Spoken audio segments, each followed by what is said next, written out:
forthright opinions and views, and often really interesting things happen because you start with a position and then by the end of the debate you find actually, well, I might not have thought about that one. What we need in this country is two new political parties. You should maybe think about doing a 2024 calendar. I'm Michelle Dewberry and I'm keeping you company right through until 7 o'clock this evening. GB News, the People's Channel, Britain's watching. Join us every night on GB News at 11 p.m. for Headliners, which is 3 top comedians going through the next day's news stories, which is exactly what you need, because when the establishment has gone crazy, you need some craziness to make sense of it. Headliners. You don't have to bother reading the newspaper. We've got it covered for you. Every night at 11 p.m. and repeated every morning at 5 a.m. We won't send you to sleep like some of the other paper review shows out there. So join us 11 p.m. every night on GB News. The People's Channel, Britain's news channel. GB News, unlike other broadcasters, isn't obsessed with the London-Westminster bubble. We think there's a nation beyond the M25, and that's why we talk about the issues that matter across the land. Join me on State of the Nation, 8 to 9 o'clock, Monday to Thursday, on GB News. Daisy's listening, and you should too. Every Sunday from 11, join Michael Portillo. There'll be topical discussion, looking at the week before and the week to come. So kick back and relax at 11 a.m. on Sundays on GB News with me, Michael Portillo. GB News, the People's Channel, Britain's news channel. I'm Andrew Doyle. Join me at 7 o'clock every Sunday night for Free Speech Nation, the show where I tackle the week's biggest stories in politics and current affairs with the help of my 2 comedian panellists and a variety of special guests. Free Speech Nation, Sunday nights from 7 on GB News, the People's Channel, Britain's news channel. Nightmare commute. Kick it up a gear with me, Patrick Christie's, at drive time, 3 till 6 p.m, Monday to Friday on GB News Radio. You can listen online and on DAB+, on the smart speaker app, and on the GB News app. And if you've got an Alexa, all you have to say is, Alexa, play GB News. We're also on TuneIn and the Radio Player apps. From the school run to rush hour, get revved up with me, Patrick Christie's, on GB News and GB News Radio.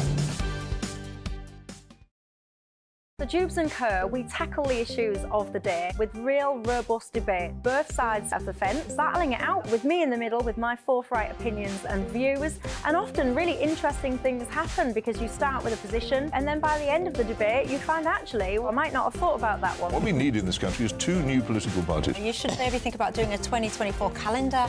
I'm Michelle Dewberry and I'm keeping you company right through until 7 o'clock this evening. GB News, the People's Channel, Britain's watching. Who is it? We're here for the show. More energy this time. Welcome to the dinosaur hour. I was married to a therapist. And you survived? I thought we were getting Hugh Laurie. Second best. You interviewed Saddam Hussein. What's that like? I was terrified. I'm playing strip poker with these 3. Oh! No, thank you. My CDs need to be put in alphabetical order. Are you going to be problematic again? The dinosaur hour. Join us every night on GB News at 11 p.m. for Headliners, which is 3 top comedians going through the next day's news stories, which is exactly what you need, because when the establishment has gone crazy, you need some craziness to make sense of it. So join us 11 p.m. every night on GB News, the People's Channel, Britain's news channel.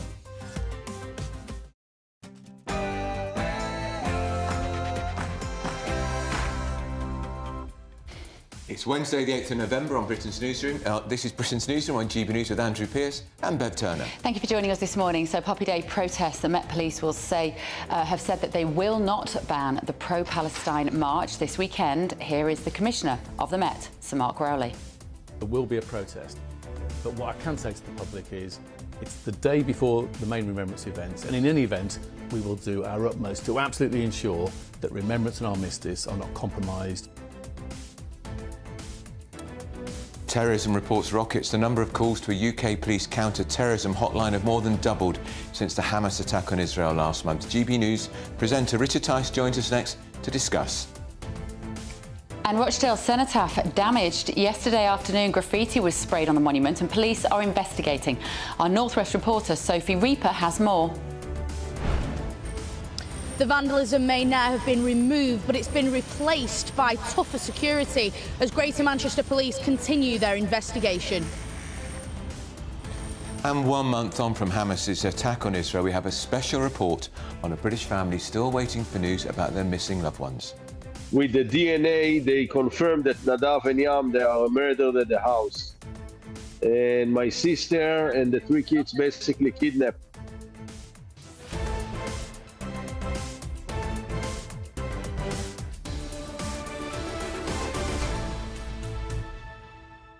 I can't imagine what it must be like to know that you've got children. Excruciating. Parents. And the person we know a little bit about, don't we? Hamza Yusuf, the Scottish First Minister, his family, or his wife's family, are upset news. And don't forget, we're also into debating, talking terrorism, the July 7th attacks in 2005, the worst terrorist atrocities in Britain. Should Disney be making a 4-part drama on it? Families of the relatives say they're cashing in and they don't like it. Get involved in our conversation this morning, gbviews at gbnews.com. First, though, your news headlines with Tatiana.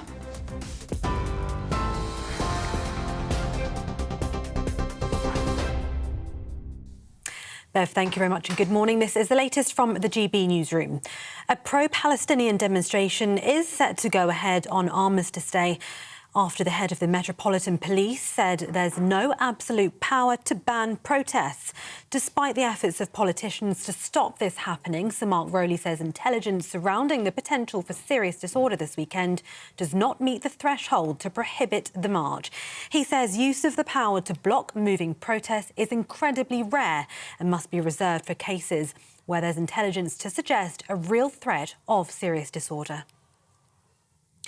A war memorial in Rochdale is being guarded by police after protesters sprayed Free Palestine graffiti across the base. Greater Manchester Police said the cenotaph was vandalised and poppies were removed yesterday afternoon, and it's currently a crime scene. The Force and Rochdale Council have condemned the vandalism as criminal disrespect and totally unacceptable. An investigation is ongoing. Reports to a UK police counter-terrorism hotline have more than doubled since Hamas launched its attack on Israel. Police say the hotline received just over 1,300 reports between the 7th and the 25th of October, more than twice the number of contacts compared to the same period last year. The number of reports with information useful to investigators went up by nearly 4 times to 200. The National Counter-Terrorism Squad that monitors material online has also seen a rise in referrals, with almost 2,000 made by the public since the attack. The Israeli military says airstrikes have killed a top Hamas weapons maker as it targets the Hamas tunnel network beneath the enclave. It's after the Israeli defence minister confirmed troops have advanced to the heart of Gaza City and were tightening the noose. The Israeli military says fighters have been engaging in anti-tank or ground-to-ground rocket fire to divide the narrow coastal strip in two. Health officials say Israeli bombardment has killed more than 10,000 Palestinians over the past month. And the shadow minister Imran Hussain has resigned from Labour's front bench in protest of Sir Keir Starmer's position on the Israel-Hamas war.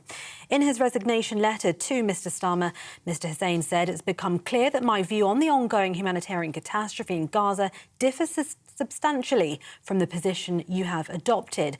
While the MP for Bradford East was explicit in condemning Hamas's attack on Israel on the 7th of October, but said the situation in Gaza was horrific. He says Sir Keir Starmer should be calling for a ceasefire. For more on all of those stories, you can visit our website at gbnews.com. Now it's back to Andrew and Bev.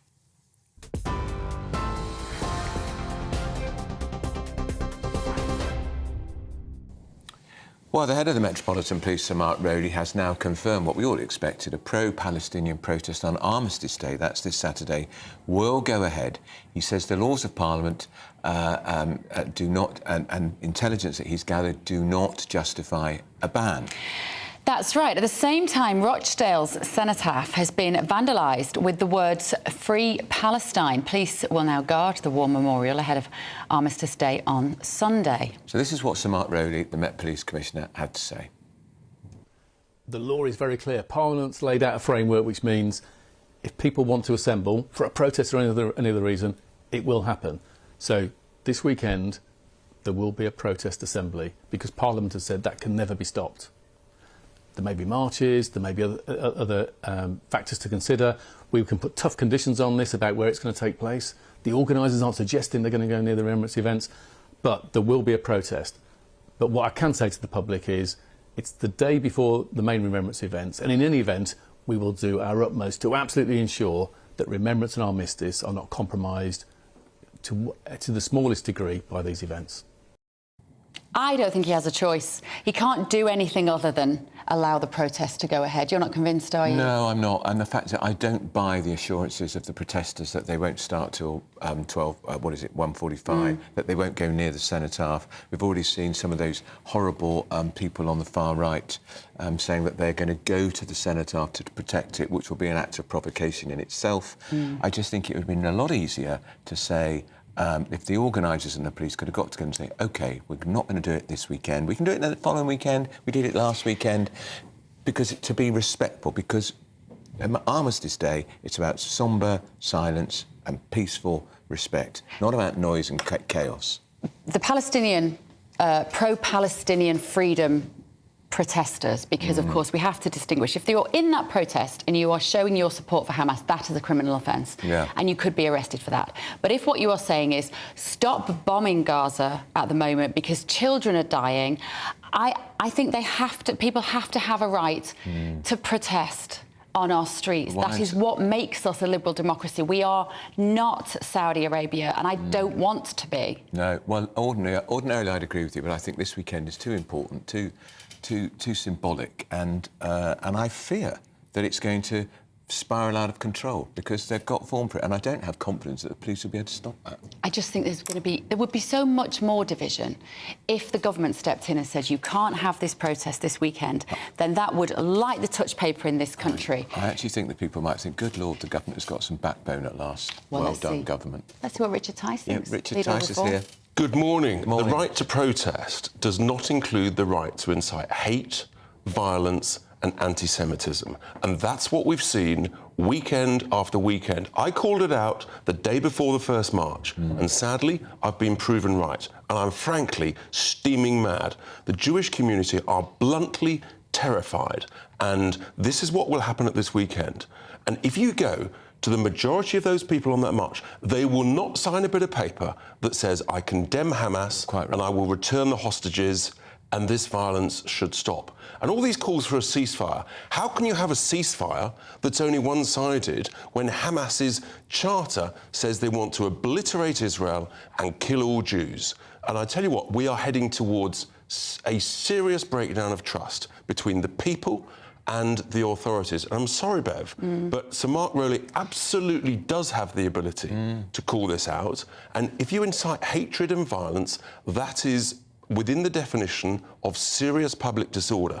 And let me tell you, if there is any form of hatred and violence and disorder on Saturday, Sir Mark Rowley's resignation should be on the desk of the Home Secretary at 9 o'clock on Monday morning. Because it will be his fault, because he's... Completely his fault. The Prime Minister said, I'd prefer it not to happen, I don't want it to happen. The Home Secretary said the same, but it's his call. But equally, Andrew, there's a failure of leadership in government. I agree. They could pass a one-page bill saying this will not happen this weekend. They could also invoke the Emergencies Act, I think it's 2004, if they wanted to. So there's a failure of leadership.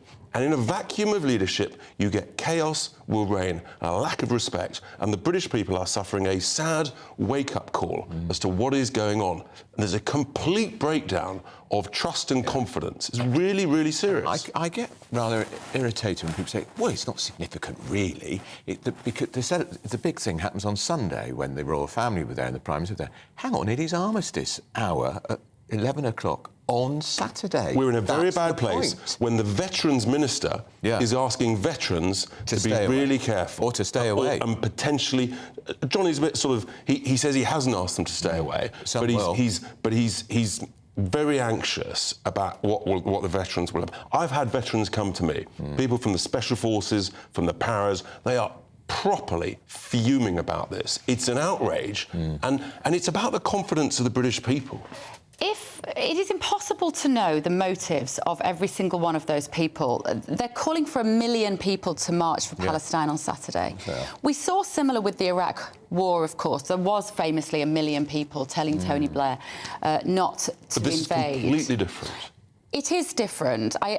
It is different, but I'm glad that many years since that first protest, we still have the right in this country to protest, because we've come very close to losing that on multiple occasions. And so I think we need to work out in the long term, who do we want to be as a liberal Western democracy? We risk reacting in a way that fundamentally changes who we are and so becoming more like these totalitarian states. Is it more important to you to have that right to protest, or actually to protect the Jewish community from anti-Semitism? Because that is the choice. I don't think it's that binary, though, to be completely honest. I think it must be awful to be a Jewish person in this country at the moment. I think it must be incredibly frightening to be walking down the street, and you certainly wouldn't want to be there at the weekend. And I hate the idea that we've got streets in this country where you can't go as a Jewish person. I find that deeply disturbing. But I don't know how we can ban this protest without becoming the kind of country that we don't want to be. Because you're postponing it. You're saying you can do it next week. But you see that, but they you would can do it on Monday. Okay, but the do it on Tuesday. I'm just do it on Friday. I'm just going to repeat it. We don't have time. Yeah. There have already been They'll thousands of Gazan children died. The urgency that they feel to make this statement will not go away. I'm just going to repeat it because it's incredibly simple. The right to protest does not include the right to incite hatred, violence and anti-Semitism. It's incredibly simple. And Richard, Bev goes on about the Gazan children who are being killed by the Israeli bombardments. There are Israeli children under the age of 5 who are still hostages in those tunnels, must be terrified out of their lives. Who these protesters are not calling for the return of, which is utterly disgraceful. And we saw the Hamas spokesman last week on TV and radio saying, I don't want a ceasefire. What we want to do is continue until we eradicate the State of Israel. And if there were to be a ceasefire, there will be another October the 7th, which would mean more children will be taken from their homes and kept hostage, and more young women will be beheaded for fun. I don't want dead babies on either side. I just don't like dead children. I mean, call me old-fashioned. And at the moment, the footage that we're seeing in the hospitals around Gaza of these toddlers visibly shaking, covered in dust and blood. It's war, Bev. It is war, but somehow we need to work out... And who's underneath those babies? The Hamas command, I understand in the tunnels underneath. Underneath the hospital. Absolutely. They are committing war crimes, and the responsibility for all this tragedy in Gaza, it's not on Israel, it's on Hamas. No ifs, no buts. And you won't hear that on Saturday. Well, you'll hear it from me. Free Palestine, and they don't mention Hamas. I wonder what would happen if I went along with a sign saying Hamas is a terrorist organisation. You would be attacked. Maybe I will. Be careful. I have a confession how weak I was when I was on a tube when I saw 3 young men, they were probably in their 20s, all masked here with the Palestinian flag, shouting in the tube, where are the Israelis? Where are the Israelis? Where are you? Show your faces. Show your faces? They didn't have the courage to show their own. Andrew, if you're right that I would be attacked with that sign, surely that is evidence enough that it will invoke serious public disorder and it should not go ahead. Well, I mean, obviously, we don't do anything that condones violence, but, Richard, I would be very worried for you to go on that march. I'm tempted. I don't know. If I'm totally honest, I don't know how violent these marches are, and I don't think any of us can know what will happen at the weekend. I have a very bad feeling about this. I just think that if we stop this march, if Mark Rowley says this cannot go ahead, it will still go ahead. You're not going to get people who have that temperament and that emotion behind what they're trying to fight for.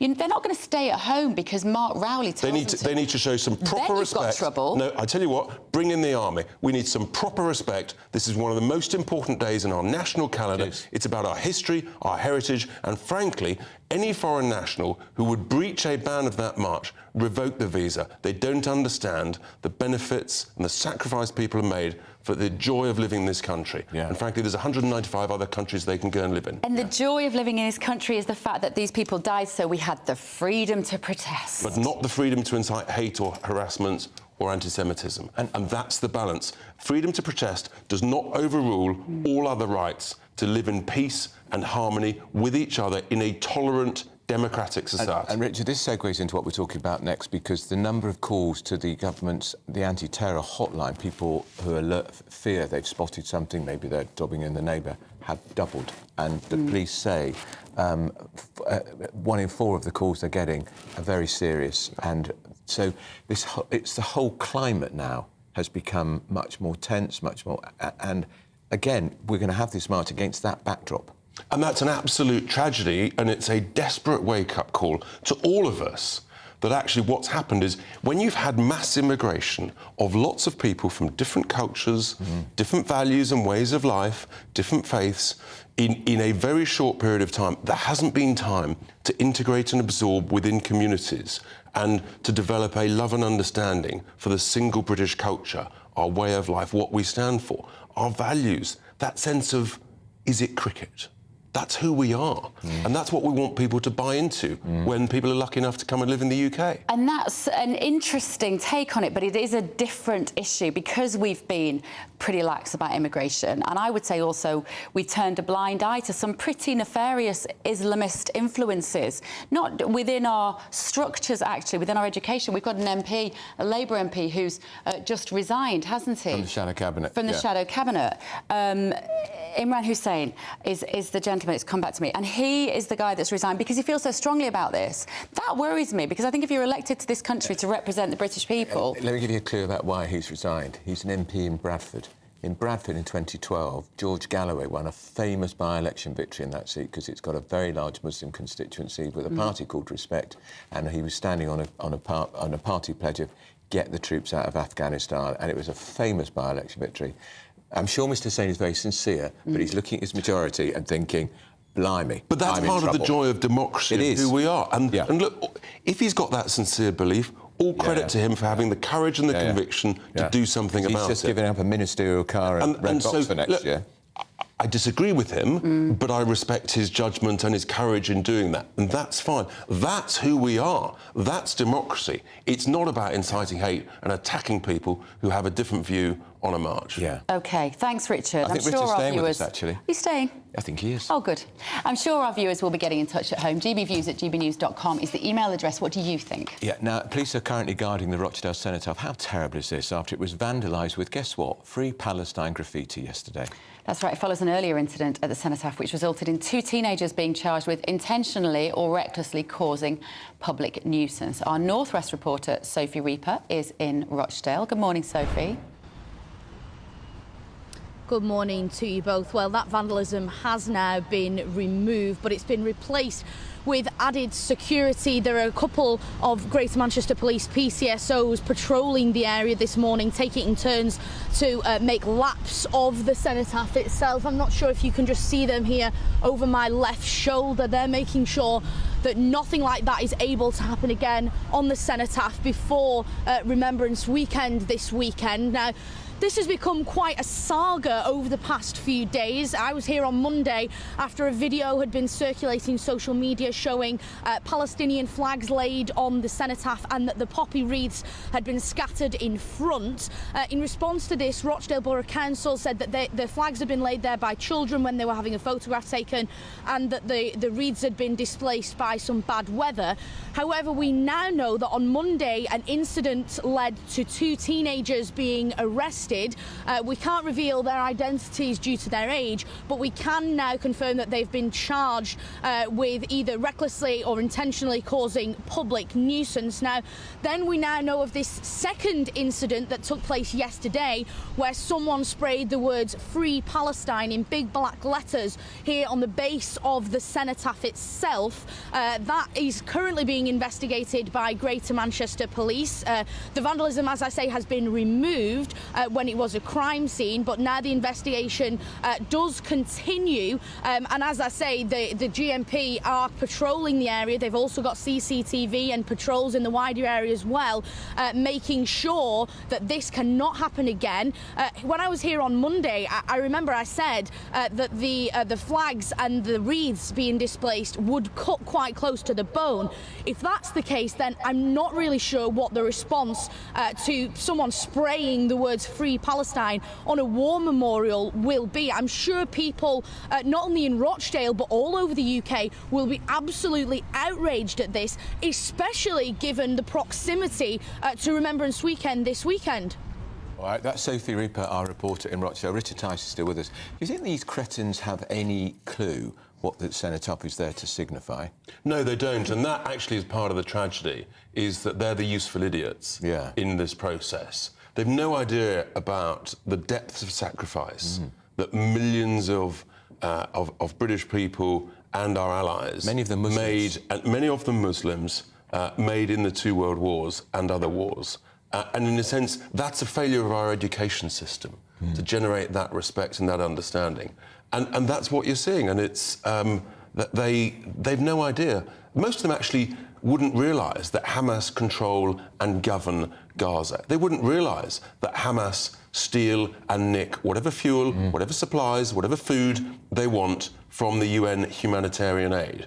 And that's the reality that we've got to educate and tell people about. Yeah, there may not be enough fuel for the energy for the hospitals, but they'll find plenty for their rockets. Yeah, absolutely right. Plenty of fuel for the rockets. So what's more important? And I think we've got to have that debate, however difficult it is, so that people understand what really is going on here. And there's a reason why this is still going on. You know, Hamas have been in control of Gaza for 18 years. Without an election. I was just looking at some of the demographics in Rochdale, actually, which I think is interesting, Richard, on your point about mass immigration over a very short period of time and therefore not having the kind of cultural assimilation that we might all aspire to. So in England, we've got 5% of the population is Muslim. The vast majority of those will be peaceful people who just want to go about their day, work hard and not cause any trouble. In Rochdale, there are 13% residents of Rochdale are Muslim. It is nearly 3 times as many as the average within the whole of England. And that probably is a little bit of what we're seeing here, isn't it? It is this cultural division. There will be some areas of Rochdale which are almost a monoculture, actually. And they've brought that strength, the feeling about Palestine into that community. And somehow we have to stop those sorts of acts of aggression. It must start as well in education. It's got to be in the schools. It does, absolutely. And in other towns, I mean, you mentioned Bradford. Yeah. You go to places like Tower Hamlets, and the statistic is the vast majority within areas will be from a different faith. And it is about education, and it is about understanding. And that is a failure, frankly, on all of us, the schools, teachers, community leaders. And I do think there is a real complete sort of failure of leadership amongst the Muslim leaders in the UK. To really get involved and to help here. Because they should be speaking out about this, shouldn't they? They should say how outrageous it is. And they should also be appealing for calm this weekend. Absolutely. Richard, good to see you, as always. Thank you. Right, still to come, GB News presenter Lee Anderson is going to be in the studio with us to talk about calls to the UK counter-terrorism hotline doubling since Hamas attacked Israel. This is Britain's Newsroom on GB News. Hello, very good morning to you. It's Alex Burkill here again with your latest GB News weather forecast. There will be something sunnier to arrive later on, but at the moment it's a wet and windy picture for many of us. Outbreaks of rain, heavy at times, and even across parts of Scotland we have some sleet or snow. Most of the rain clears away towards the east as we go through the morning, but lingering across parts of the east and southeast of England well into the afternoon. Drier, brighter weather following in behind for many of us, but a scattering of showers across western parts of Scotland and Northern Ireland. In the north, temperatures for some will struggle in single figures. Further south, we're looking at highs of around 13 or 14 Celsius. As we go through the end of the day and overnight, the showers will become more widespread. So across more parts of England and Wales, we're going to see showery outbreaks of rain through the night, perhaps towards the southeast, staying dry with some clear skies, and also across parts of northeast Scotland. Here, it could turn a little chilly, possibly a touch of frost for some places. Elsewhere, a bit milder, but it will still be a little chilly first thing on Thursday morning. Through Thursday itself, then, a showery picture across the bulk of the UK. The heaviest, most frequent showers will be towards western parts where we have those brisk westerly winds, also some heavy showers in the far southeast as well. Otherwise, the driest, brightest weather will be towards eastern parts of England and northeast Scotland. Here, there should be some decent, fine, sunny weather to be had. Temperatures for many likely to be down a degree or so compared to today. I'll see you later. Bye-bye. Still to come, have we lost trust in the police? If so, who's to blame? This is Britain's Newsroom on GB News, People's Channel.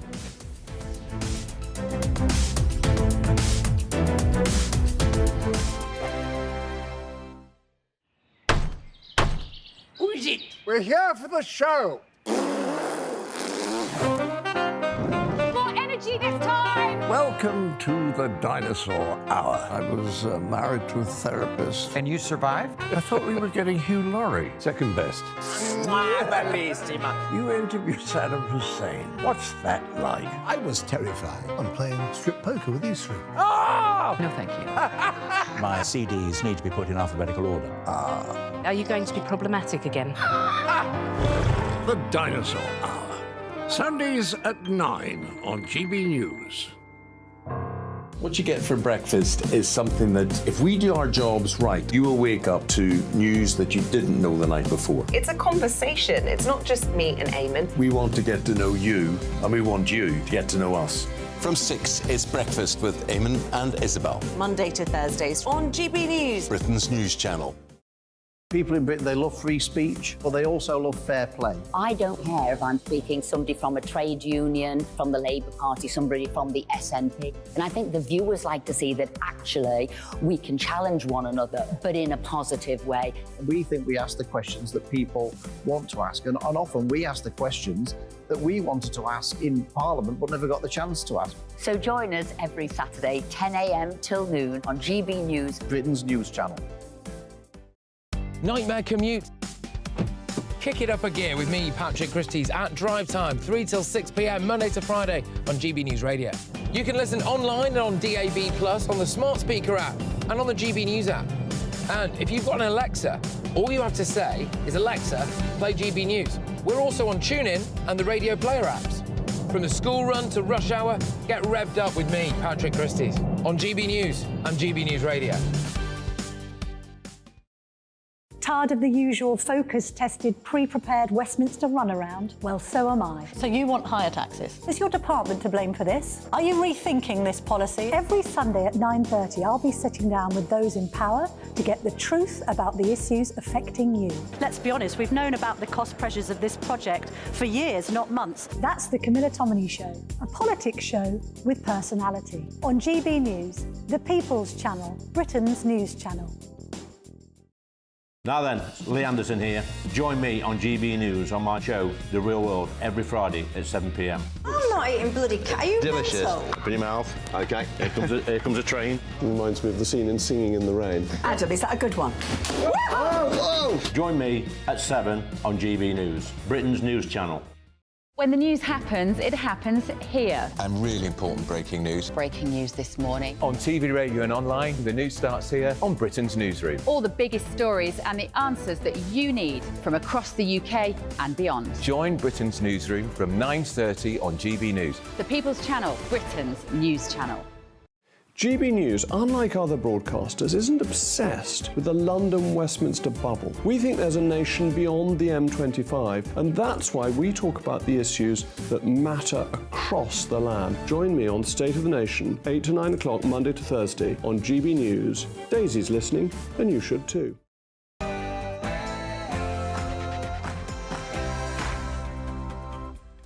10 o'clock on Wednesday, the 8th of November. This is Britain's Newsroom on GB News with me, Bev Turner, and Andrew Pearce.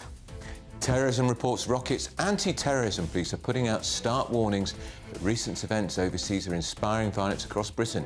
GB News presenter Lee Anderson joins us in the studio next. And Poppy Day protests. The Met Police have said they will not ban the pro-Palestine march this weekend. Here's the Commissioner of the Met, Sir Mark Rowley. There will be a protest, but what I can say to the public is it's the day before the main remembrance events, and in any event, we will do our utmost to absolutely ensure that remembrance and armistice are not compromised. And Labour chaos continues. Another resignation, the most senior one so far. A shadow minister, Imran Hussain, steps down over what he says are his substantially different views on Gaza to his leader, Sir Keir Starmer.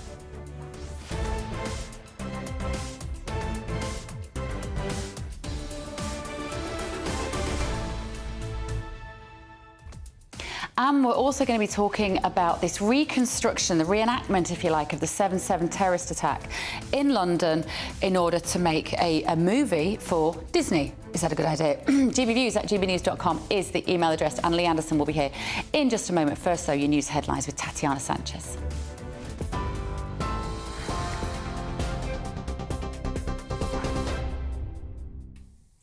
Bev, thank you very much and good morning. It's 10 o'clock. This is the latest. A pro-Palestinian demonstration is set to go ahead on Armistice Day after the Metropolitan Police Chief said there was no power to protests. Despite the efforts from politicians to ban any protests from happening, Sir Mark Rowley says intelligence surrounding the potential for serious disorder this weekend does not meet the threshold to prohibit the march. He said use of the power to block moving protests is incredibly rare and must be reserved for cases where there's intelligence to suggest a real threat of serious disorder. A war memorial in Rochdale is being guarded by police after protesters sprayed Free Palestine graffiti across the base. Greater Manchester Police said the cenotaph was vandalised and poppies were removed yesterday afternoon. It's currently a crime scene. The Forth and Rochdale Council have condemned the vandalism as criminal disrespect and totally unacceptable. An investigation is ongoing. Reports to a UK police counter-terrorism hotline have more than doubled since Hamas launched its attack on Israel. Police say the hotline received just over 1,300 reports between the 7th and the 25th of October, more than twice the number of contacts compared to the same time last year. The National Counter-Terrorism Squad that monitors material online has also seen a rise in referrals, with nearly 2,000 made by the public since the attack. Deputy Assistant Commissioner at the Met Police, Lawrence Taylor, says tensions have drastically risen. We've seen huge tensions across numerous communities in the UK, fear across our communities, and all of those things play into building that threat picture, which is one of people who might be inclined to conduct an attack on UK soil being energised by these events. Those threats will play out in many different ways, and what we're doing within counter-terrorism policing is working hard to understand and manage those threats. The Israeli military says airstrikes have killed a top Hamas weapons maker as it targets the terrorist tunnel network beneath the enclave. It's after the Israeli defence minister confirmed troops have advanced to the heart of Gaza City and were tightening the noose. Gaza health officials say Israeli bombardment has killed more than 10,000 Palestinians over the past month. Shadow Education Secretary Bridget Phillipson says a lasting political settlement is the only way through the conflict. What we all want to see is more humanitarian aid getting into Gaza. It's absolutely essential that happens, that we see the release of hostages, but also in the long run that we get to a lasting political settlement of a viable Palestinian state alongside a safe and secure Israel. That's what we all want to see. So I do recognise how colleagues feel about these issues, but I think humanitarian pauses, making sure that we have the opportunity for increased aid to get into Gaza is the right approach, and I think is what we all want to see, more aid getting in, greater support. The Foreign Secretary says the government supports a humanitarian pause in the Gaza Strip above a wider ceasefire. Speaking on the sidelines of the G7 foreign minister talks in Japan, James Cleverly told journalists a ceasefire would hamper Israel's ability to defend itself. The US Secretary of State Antony Blinken has echoed those comments. We all agree that humanitarian pauses would advance key objectives: to protect Palestinian civilians, to increase the sustained flow of humanitarian assistance, to allow our citizens and foreign nationals to exit, and to facilitate the release of hostages. I briefed my colleagues about my conversations with Israeli leaders on pauses and on concrete steps to minimize harm to Palestinian civilians in Gaza and to stop extremist violence in the West Bank. Israel has repeatedly told us that there is no going back to October 6th, before the barbaric attacks by Hamas. We fully agree. Shadow Minister Imran Hussain has resigned from Labour's front bench in protest of Sir Keir Starmer's position on the Israel-Hamas war. In his resignation letter to Mr Starmer, he said, "It has become clear that my view on the ongoing humanitarian catastrophe in Gaza differs substantially from the position you have adopted." The MP for Bradford East was explicit in condemning Hamas's attack on October the 7th, but said the situation in Gaza was horrific. He says Sir Keir Starmer should be calling for a ceasefire. And finally, in other news, possession of laughing gas has become a criminal offence in the UK. Now categorised as a Class C drug, possession of nitrous oxide, also known as NOS, will carry a sentence of up to 2 years in prison. The government says the ban will combat antisocial behaviour and reduce damage to users' health. This is GB News across the UK on TV, in your car on digital radio, and now on your smart speaker by saying play GB News. Now it's back to Andrew and Bev.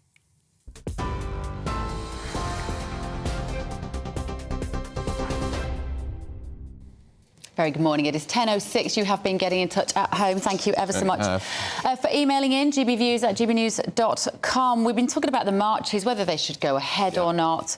Robert has said, what idiots are running our police force? Can't ban marches unless we suspect civil unrest. A bunch of wimps. Yeah, and Dennis says no demonstration or marches of any kind should be taking place this weekend. If we can't pay respect for our fallen men and women in peace this weekend, this country is in a very sad place. I rather agree with that. John has said there's no point banning the protests. Like Bev says, they'll march anyway. It's not like we've got much of a police force to stop them. And then Sarah says, I'm sorry, Bev, I think you're wrong. The protesters have become offensive. This weekend is sacred. It's as simple as that. London is becoming a terrifying place. And Anthony likes what Richard Tice said. Richard Tice is right, bring in the army. Lots of you... We don't even bring in the police. Yeah, getting in touch about that. So anti-terrorism police are putting out stark warnings that recent events overseas are inspiring violence across Britain. And this has meant the number of calls to the UK's anti-terror hotline have more than doubled since the war between Israel and Hamas began. So joining us in the studio is Lee Anderson now to reflect upon this. You know, Lee, what jumped out at me then looking at those emails is the lady who was saying that these protests are offensive. Well, if we have free speech and the freedom to protest, we also must prepare to be offended. Yes, I can agree with a little bit of that, Bev. It's OK to offend people. We live in a free society, but there are 365 days in a year. You know, we save one day for our glorious dead. Now, if these people have got any sort of dignity or respected our history, our values, our culture, then maybe just for one day they could leave it alone. They've had about 3 or 4 demonstrations already over the past couple of weeks. I mean, it's basically, you know, some of my constituents think they're being baited by people of a particular political persuasion. I've seen it personally on Whitehall, the Palestinian demonstrations where they're shouting all sorts of horrible stuff, inciting hatred. And like I say, for one day, when we put our poppies on, we go out and remember our grandparents and their generation, they can't just leave it for one day. It's shocking. Lee, when they are chanting these terrible slogans from the river to the sea, which we know is a trigger point for Jewish people, and calling for holy war, why don't the police arrest them? A good question, you know, because we've seen a situation earlier, I think it was last week, the end of last week, when a colleague of mine he shouted something in the street. It was Colonel Bob Stewart. Yeah, he was, yeah. He shouted something in the street. Probably shouldn't have shouted it, but, you know, in the heat of the moment, sometimes we say things. It wasn't particularly hateful, I don't think, but, you know, he shouldn't have said it. And he finds out at the age of 74, after having an exemplary military record, you know, got one of the highest awards you can have, and he finds himself being a criminal, dragged through the courts for saying something which he probably shouldn't have said, but it's one of those things. So do you think there should be no protest this weekend to observe that minute's silence? Because in London, every single weekend, it's hard to understand unless you live here. Every weekend, London is brought to a standstill for some sort of protest. It's every Wednesday we have a protest because it's PMQs. I just think, you know, have you protest, but go somewhere else in London. Go on Hyde Park somewhere and do it. So do you think there should be no protest this weekend? Look, I'm a Democrat. I believe in free speech. I believe in a free society. I believe in people's right to demonstrate. I wouldn't demonstrate on Armistice Day, but like I say, we've got big parks in London. We've got Regent's Park, we've got Hyde Park. Go on there with your flags and go and wave them there. Because I don't buy the assurances that they're going to not get too close to the Senate, and I don't buy the idea that it won't start until 1:45 or something, and 11 o'clock in the morning. My worry is they're going to deliberately disrupt it. I mean, now I've seen people like Tommy Robinson and the far right are going to be there to protect and also, the Senate. Andrew, we've seen people like Mick Lynch rear his ugly head and say he's and the RMT. You know, so, I mean, he's actually going to put his stamp on it, so that'll attract the left, it'll attract the the renter mob, the professional protesters. Yeah. You know, the socialist worker boards will come out. I don't know where they hide these boards. I think it must be in a garage somewhere in London, because they'll come out and they'll start waving these, causing all sorts of nonsense and mayhem. But like I say, I keep repeating it, just for one day, please just give it a rest. They would say, we can't give it a rest for one day because lives are being lost in Gaza. They want Israel to stop being supplied with arms, and they want a ceasefire. But as we're seeing from some of these pictures here, there is no doubt they will be absolutely, that 100% there are people in that crowd who also want to see Israel wiped off the face of the earth, and actually want to see all Jewish people wiped off the face of the earth.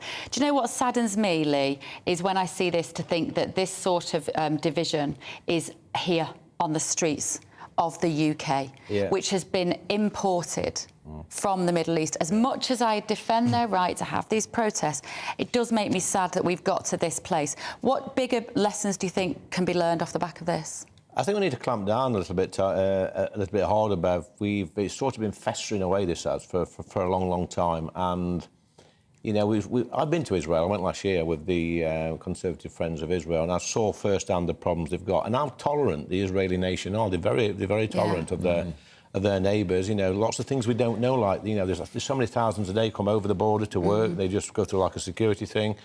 They come over to work because they get more money. So they're quite tolerant. And, you know, Hamas, they don't want a solution. Right. Their solution is to get rid of Israel.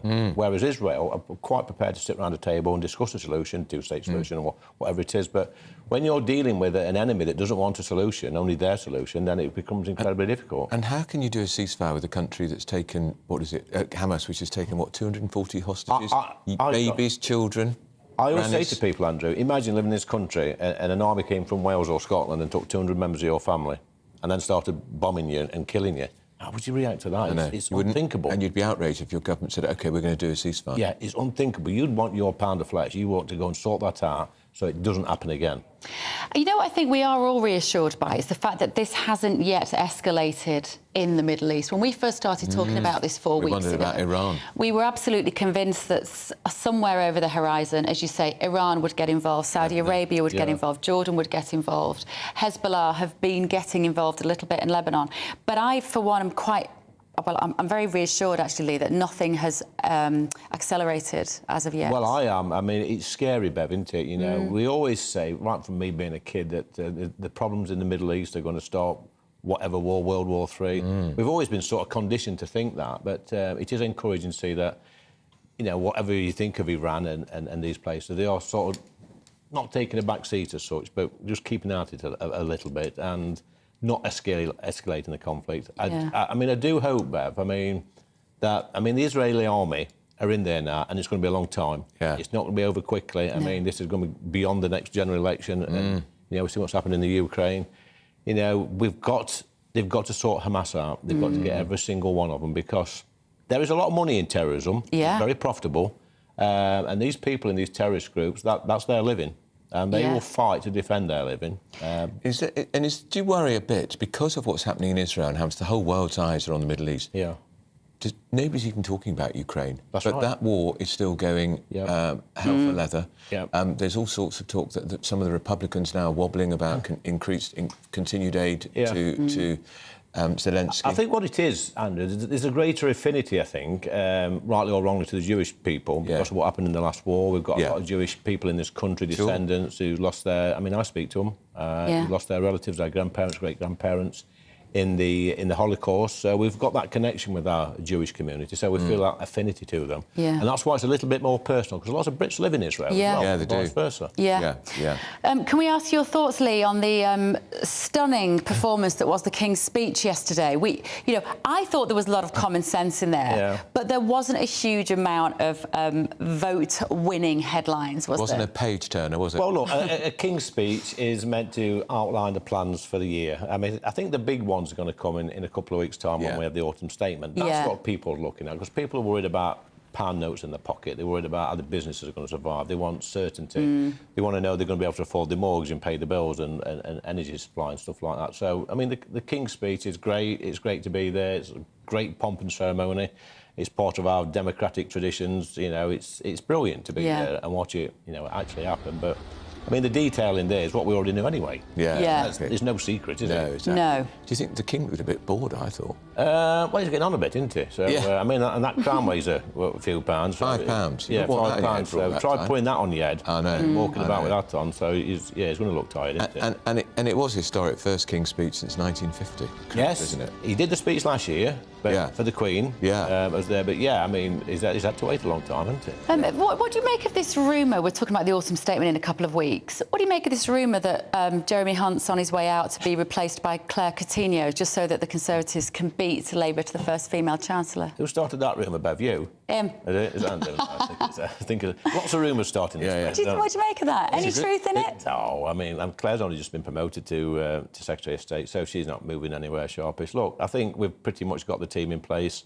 It's going to take us to the next election. But he's not very inspiring, is he, the Chancellor? Well, I always said, after we had all the problems with the leadership contest, that we needed boring for a bit. And people might say Jeremy's boring. He's just a steady pair of hands. He's cracking on with Steady Eddie. Steady Eddie. And I think people want steadiness at the moment. They want that certainty. They want, people to get on with the job, stop bickering, and stop being on the front of the newspapers. So you've got lots of Conservatives just sort of stepping away at the moment, haven't you, going out into the workplace because they think they're going to lose their seat and therefore they're jumping ship. I would. What do you mean jumping ship, Bev? Well, what I mean by that is that given the polls and the fact that it looks like Labour are going to do very well if we have an election within, I mean, anything could happen. Yes. I absolutely say that. Keir Starmer could walk into some sort of ideological minefield in the next 6 months and just ruin it for them.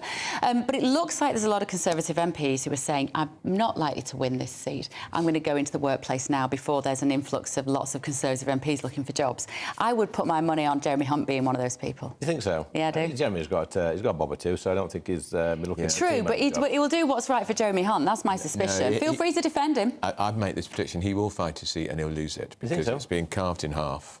And the Liberal Democrats are breathing down his neck already. And he's pretty much told me he thinks he's going to lose. OK, I mean, the Lib Dems are formidable campaigners. They go for the throat. So and they'll campaign in that way in Surrey in a completely different way in the north of England, as you know. Well, they won't even campaign in Ashfield because they'll get told to clear off. OK, thanks, Lee. But before you go, can the Tories win the next election? Yes, I've always said we'll win.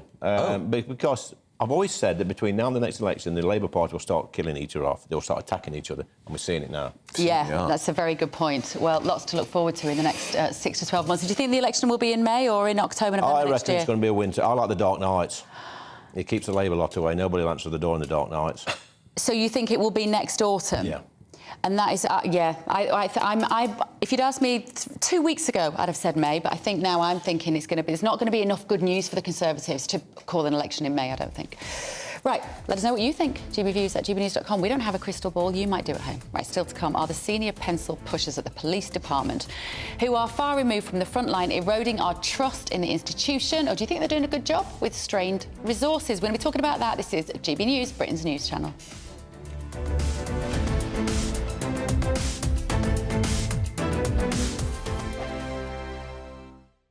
In a world of dull and predictable radio and TV shows.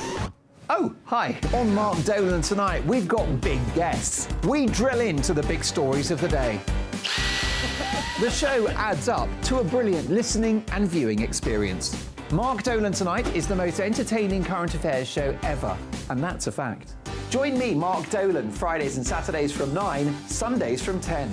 Only on GB News, the People's Channel, Britain's news channel. There's only 3 people you can trust in life.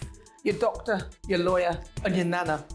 I'm not sure. So join me, Nana Aquare, at 3 p.m. every Saturday and Sunday, where we discuss the biggest topics of the weekend. Be ready for battle. Could you be quiet? What is this? It's my new teeth. It's your new teeth. I don't bite. Well, not without a good reason. Always honest, always fun. Every weekend at 3 p.m. on GB News, the People's Channel, Britain's news channel.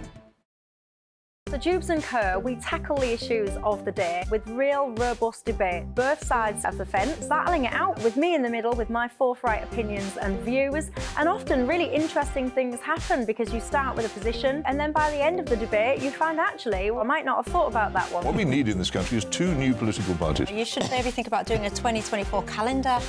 I'm Michelle Dewberry and I'm keeping you company right through until 7 o'clock this evening. GB News, the People's Channel, Britain's watching. Join us every night on GB News at 11 p.m. for Headliners, which is 3 top comedians going through the next day's news stories, which is exactly what you need, because when the establishment has gone crazy, you need some craziness to make sense of it.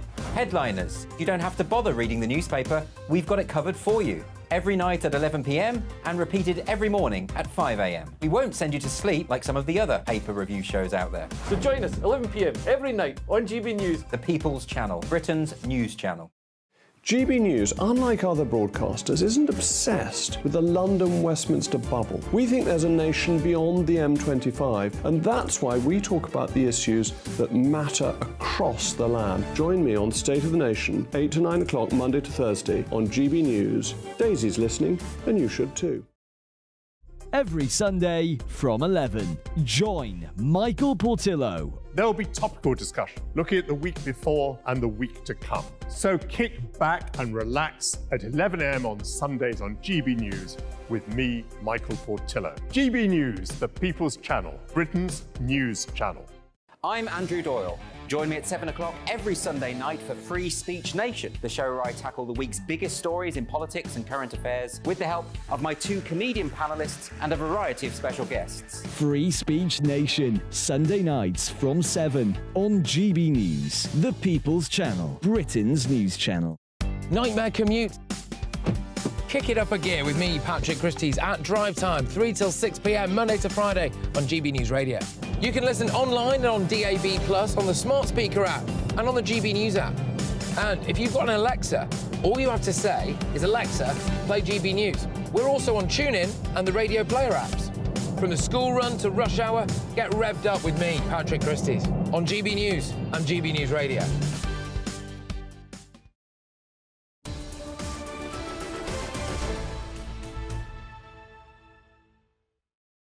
(10:22) with Britain's Newsroom on GB News with Andrew Pearce and Bev Turner. So fears are growing over the pro-Palestine march planned for Armistice Day this weekend. Many people have called on the police to delay the protest, or at least to safeguard the cenotaph. This was Met Police Commissioner Sir Mark Rowley's response. The law is very clear. Parliament's laid out a framework which means if people want to assemble for a protest or any other reason, it will happen. So this weekend there will be a protest assembly because Parliament has said that can never be stopped.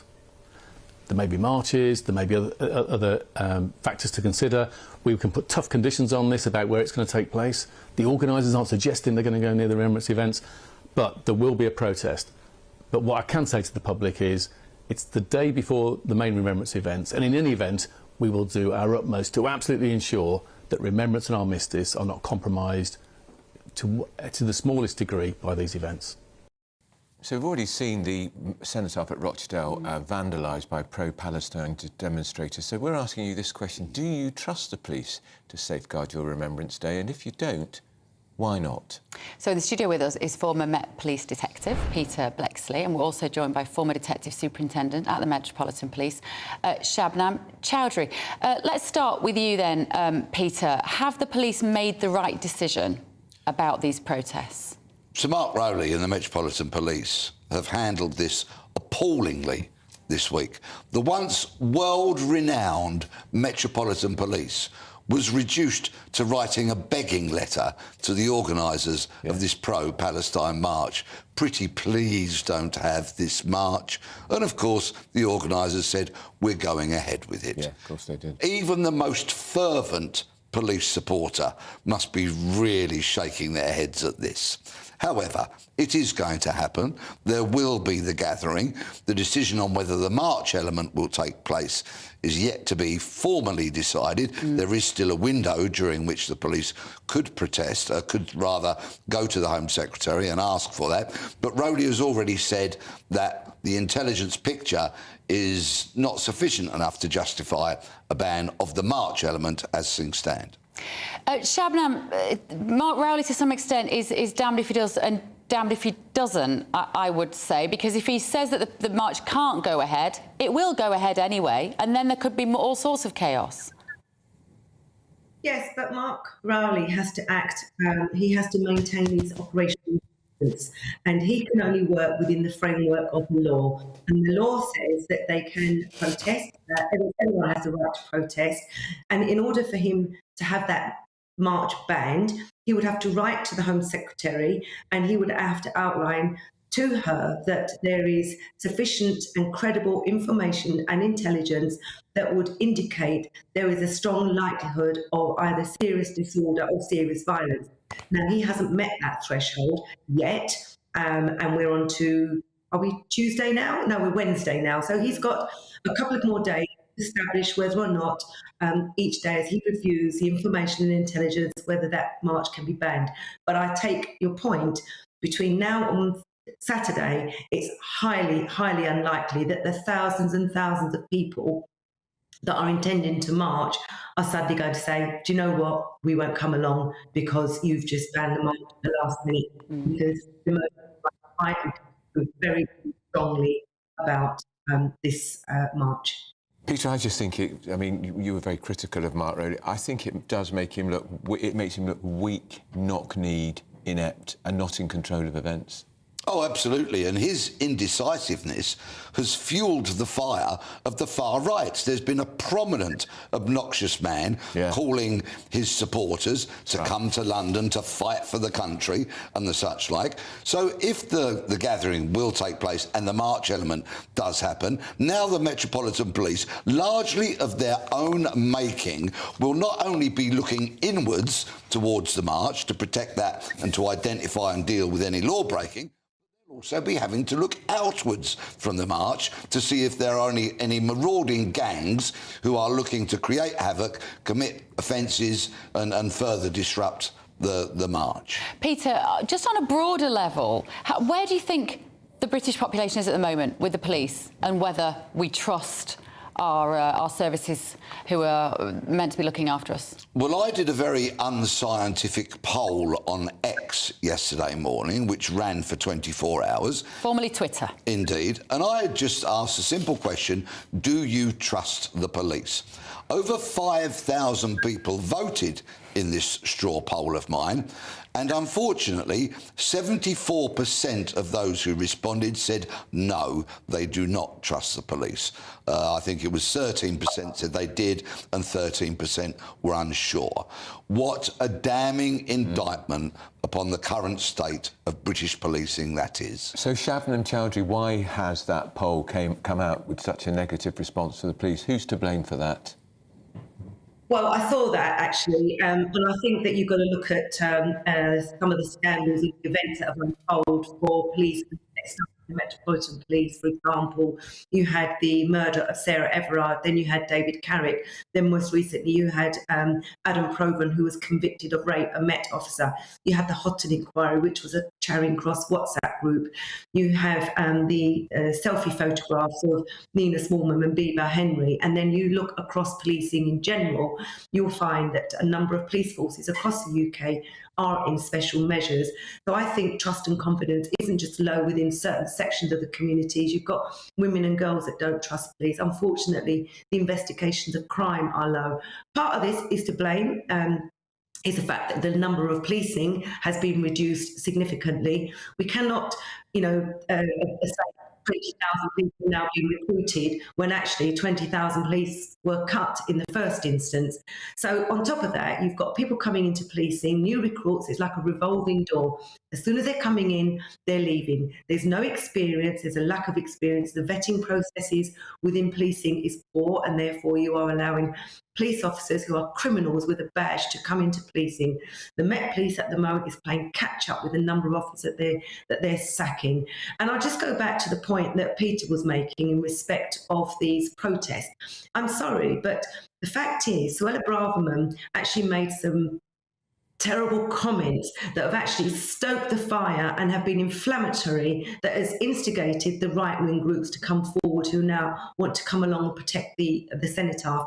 My personal view is actually, I think in the grand scale of things, and Met are doing a pretty good job in respect of policing those marches and the number of arrests that they're using a range of powers.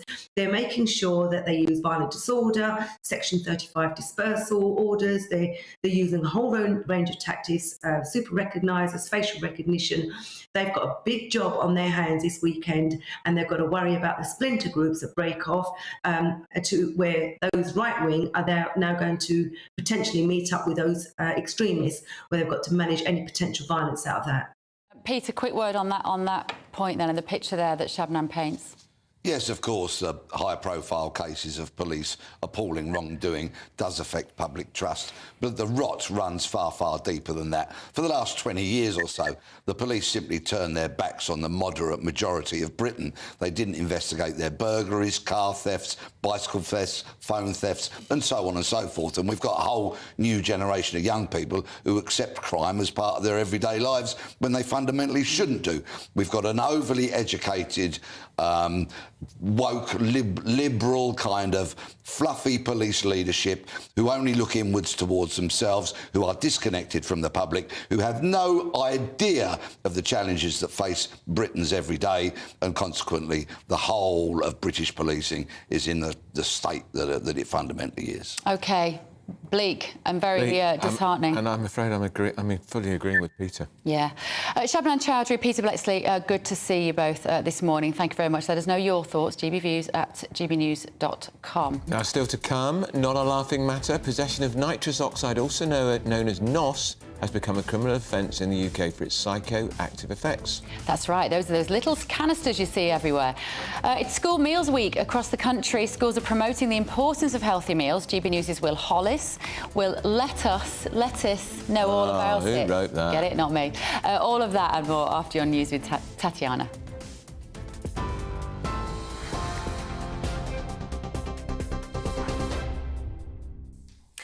Bev, thank you very much and good morning. This is the latest. The Prime Minister says he will hold the Metropolitan Police Commissioner, Sir Mark Rowley, accountable for his decision to greenlight a pro-Palestinian demonstration on Armistice Day, and that they'll meet later today.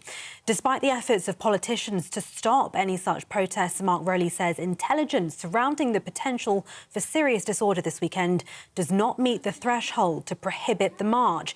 He says use of the power to block moving protests is incredibly rare and must be reserved for cases where there's intelligence to suggest a real threat of serious disorder. A war memorial in Rochdale is being guarded by police after protesters sprayed Free Palestine graffiti across the base. Greater Manchester Police said the cenotaph was vandalised and poppies were removed yesterday afternoon, and it's currently a crime scene. The Force and Rochdale Council have condemned the vandalism as criminal disrespect and totally unacceptable. Shadow Minister Imran Hussain has resigned from Labour's front bench in protest of Sir Keir Starmer's position on the Israel-Hamas war. In his resignation letter to Mr Starmer, he said, "It's become clear that my view on the ongoing humanitarian catastrophe in Gaza differs substantially from the position you have adopted."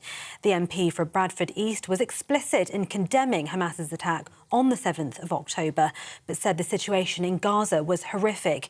He says Sir Keir Starmer should be calling for a ceasefire.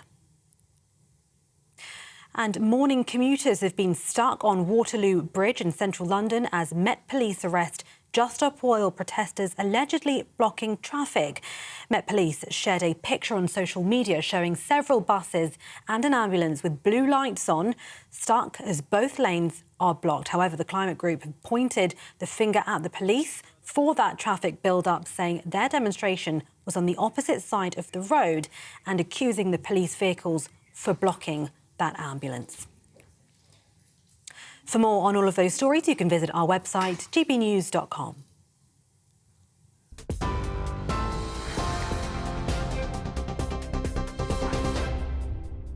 For stunning gold and silver coins you'll always value, Rosland Gold proudly sponsors the GB News Financial Report. Here's a quick snapshot of today's markets. The pound will buy you $1.2249 and €1.1485. The price of gold, £1,604 and 23 pence per ounce. And the FTSE 100 is at 7,397 points. Rosalind Gold proudly sponsors the GB News Financial Report.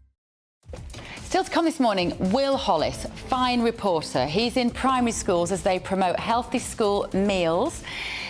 Oh, who's been writing this script today? Is this you, Andrew Pearce? No. But is there much room in the budget for additional costly meals? Honestly. This is Britain's Newsroom on GB News. Enough puns.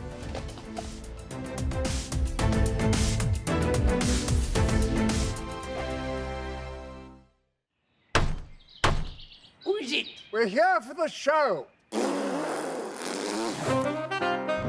More energy this time! Welcome to the Dinosaur Hour. I was married to a therapist. And you survived? I thought we were getting Hugh Laurie. Second best. You interviewed Saddam Hussein. What's that like? I was terrified. I'm playing strip poker with these three. Oh! No, thank you.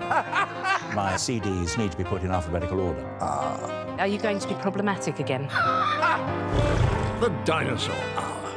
Sundays at 9 on GB News.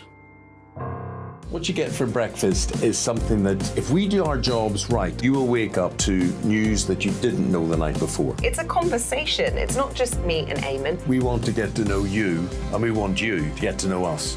From 6, it's Breakfast with Eamon and Isabel. Monday to Thursdays on GB News. Britain's news channel.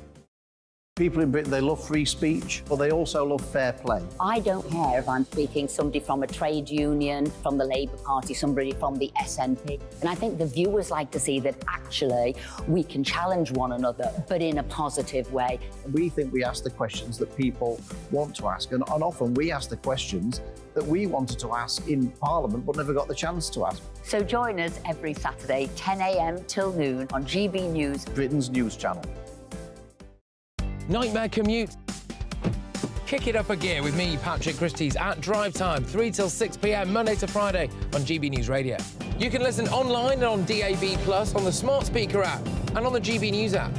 And if you've got an Alexa, all you have to say is, Alexa, play GB News. We're also on TuneIn and the Radio Player apps. From the school run to rush hour, get revved up with me, Patrick Christie's, on GB News and GB News Radio. Tired of the usual focus-tested, pre-prepared Westminster runaround? Well, so am I. So you want higher taxes? Is your department to blame for this? Are you rethinking this policy? Every Sunday at 9:30, I'll be sitting down with those in power to get the truth about the issues affecting you. Let's be honest, we've known about the cost pressures of this project for years, not months. That's the Camilla Tominey Show, a politics show with personality. On GB News, the People's Channel, Britain's news channel. Now then, Lee Anderson here. Join me on GB News on my show, The Real World, every Friday at 7 p.m. I'm not eating bloody cat. Are you Delicious. mental? Open your mouth. OK, here comes a train. Reminds me of the scene in Singing in the Rain. Adam, is that a good one? Whoa! Join me at 7 on GB News, Britain's news channel. When the news happens, it happens here. And really important breaking news. Breaking news this morning. On TV, radio and online, the news starts here on Britain's Newsroom. All the biggest stories and the answers that you need from across the UK and beyond. Join Britain's Newsroom from 9:30 on GB News. The People's Channel, Britain's news channel.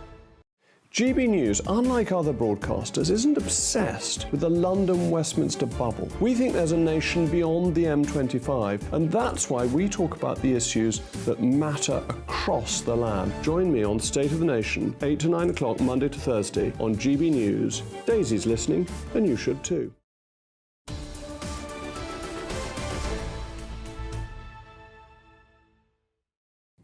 And 10:39, you're with Britain's Newsroom on GB News with Andrew Pearce and Bev Turner. So parents are being urged to make sure their kids eat breakfast before they set off for school in the morning. Why do parents need to be urged to do that? Surely that's just obvious. It should be as natural as, shouldn't it? Now, recent research found that teachers think a third of their kids in school start class hungry. That's right, and a charity in Lincolnshire is busting myths about breakfast all this week, and local school kids reckon they've got it cracked. Will Hollis has the story.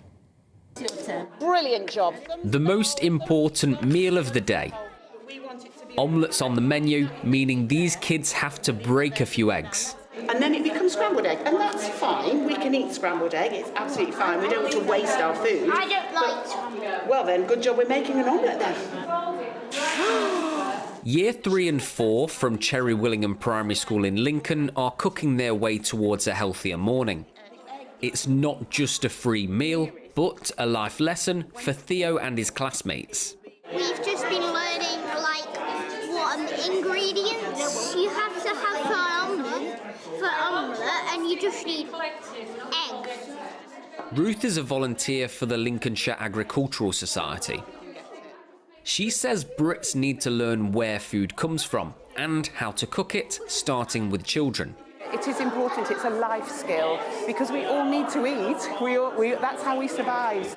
The students here have plenty to eat, but a recent poll of teachers from around the country found that they think about a third of their class don't eat before lessons start. Good, huh?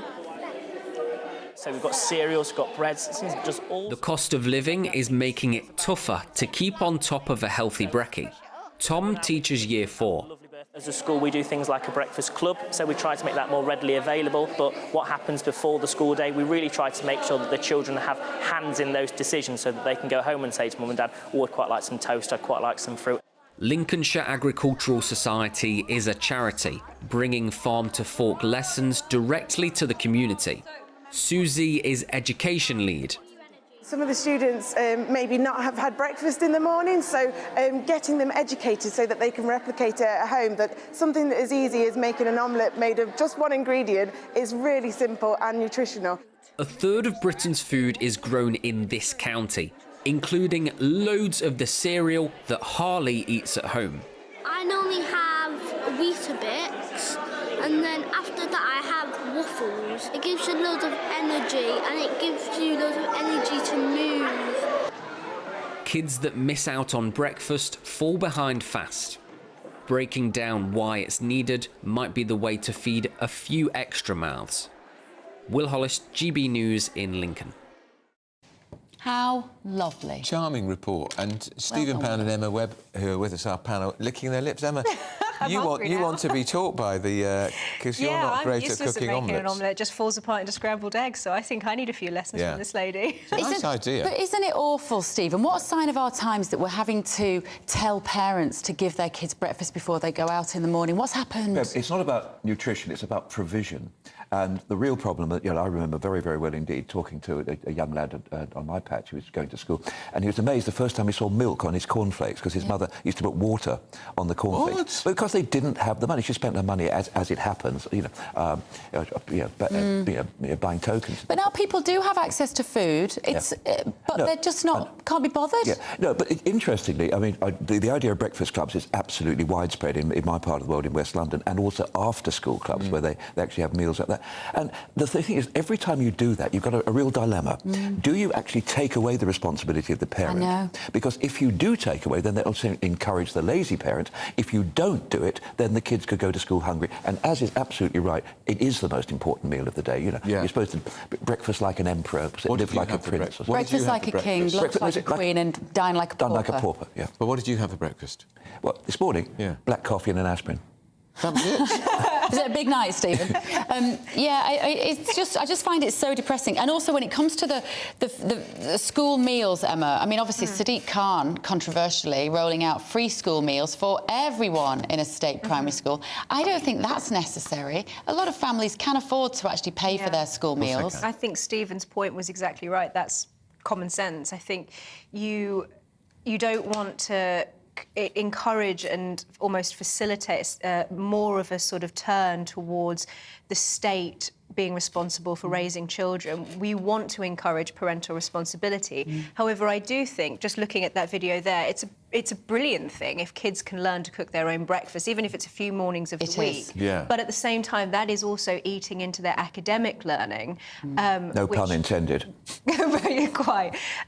So, it's a balance, and really that is something that parents should be doing at home. So I think you do need to have not necessarily need to, but it would be a good thing to have that kind of provision there. And it's definitely good for young children to be learning the independence of being able to cook their own. But isn't it interesting? Absolutely. I mean, in the middle of the last century, when I was at school, they used to have this thing called home economics, which was where you taught cookery. Guess what? The girls were allowed to do that. That's right. We had to do metalwork and woodwork. Like, they were still doing that in the 70s, Stephen, a bit later, because I had to do Really? work, and it was pathetic, because I couldn't do it, and I hated it. And yet, when you think how many chefs are men, how did they get to... Well, most of the famous TV chefs are men, aren't they? Yeah, indeed. It's actually, I would say, the one good thing that came out of lockdowns and having the kids at home is that I operated a principle of benign neglect, which is, I'm too busy, I don't wish you any harm, but you're going to have to learn to cook an egg. You're going to have to learn to do an omelette. And now they can all cook. My 14-year-old gets up every morning, she makes eggs for herself and toast before she goes to school, and the 12-year-old makes her porridge and...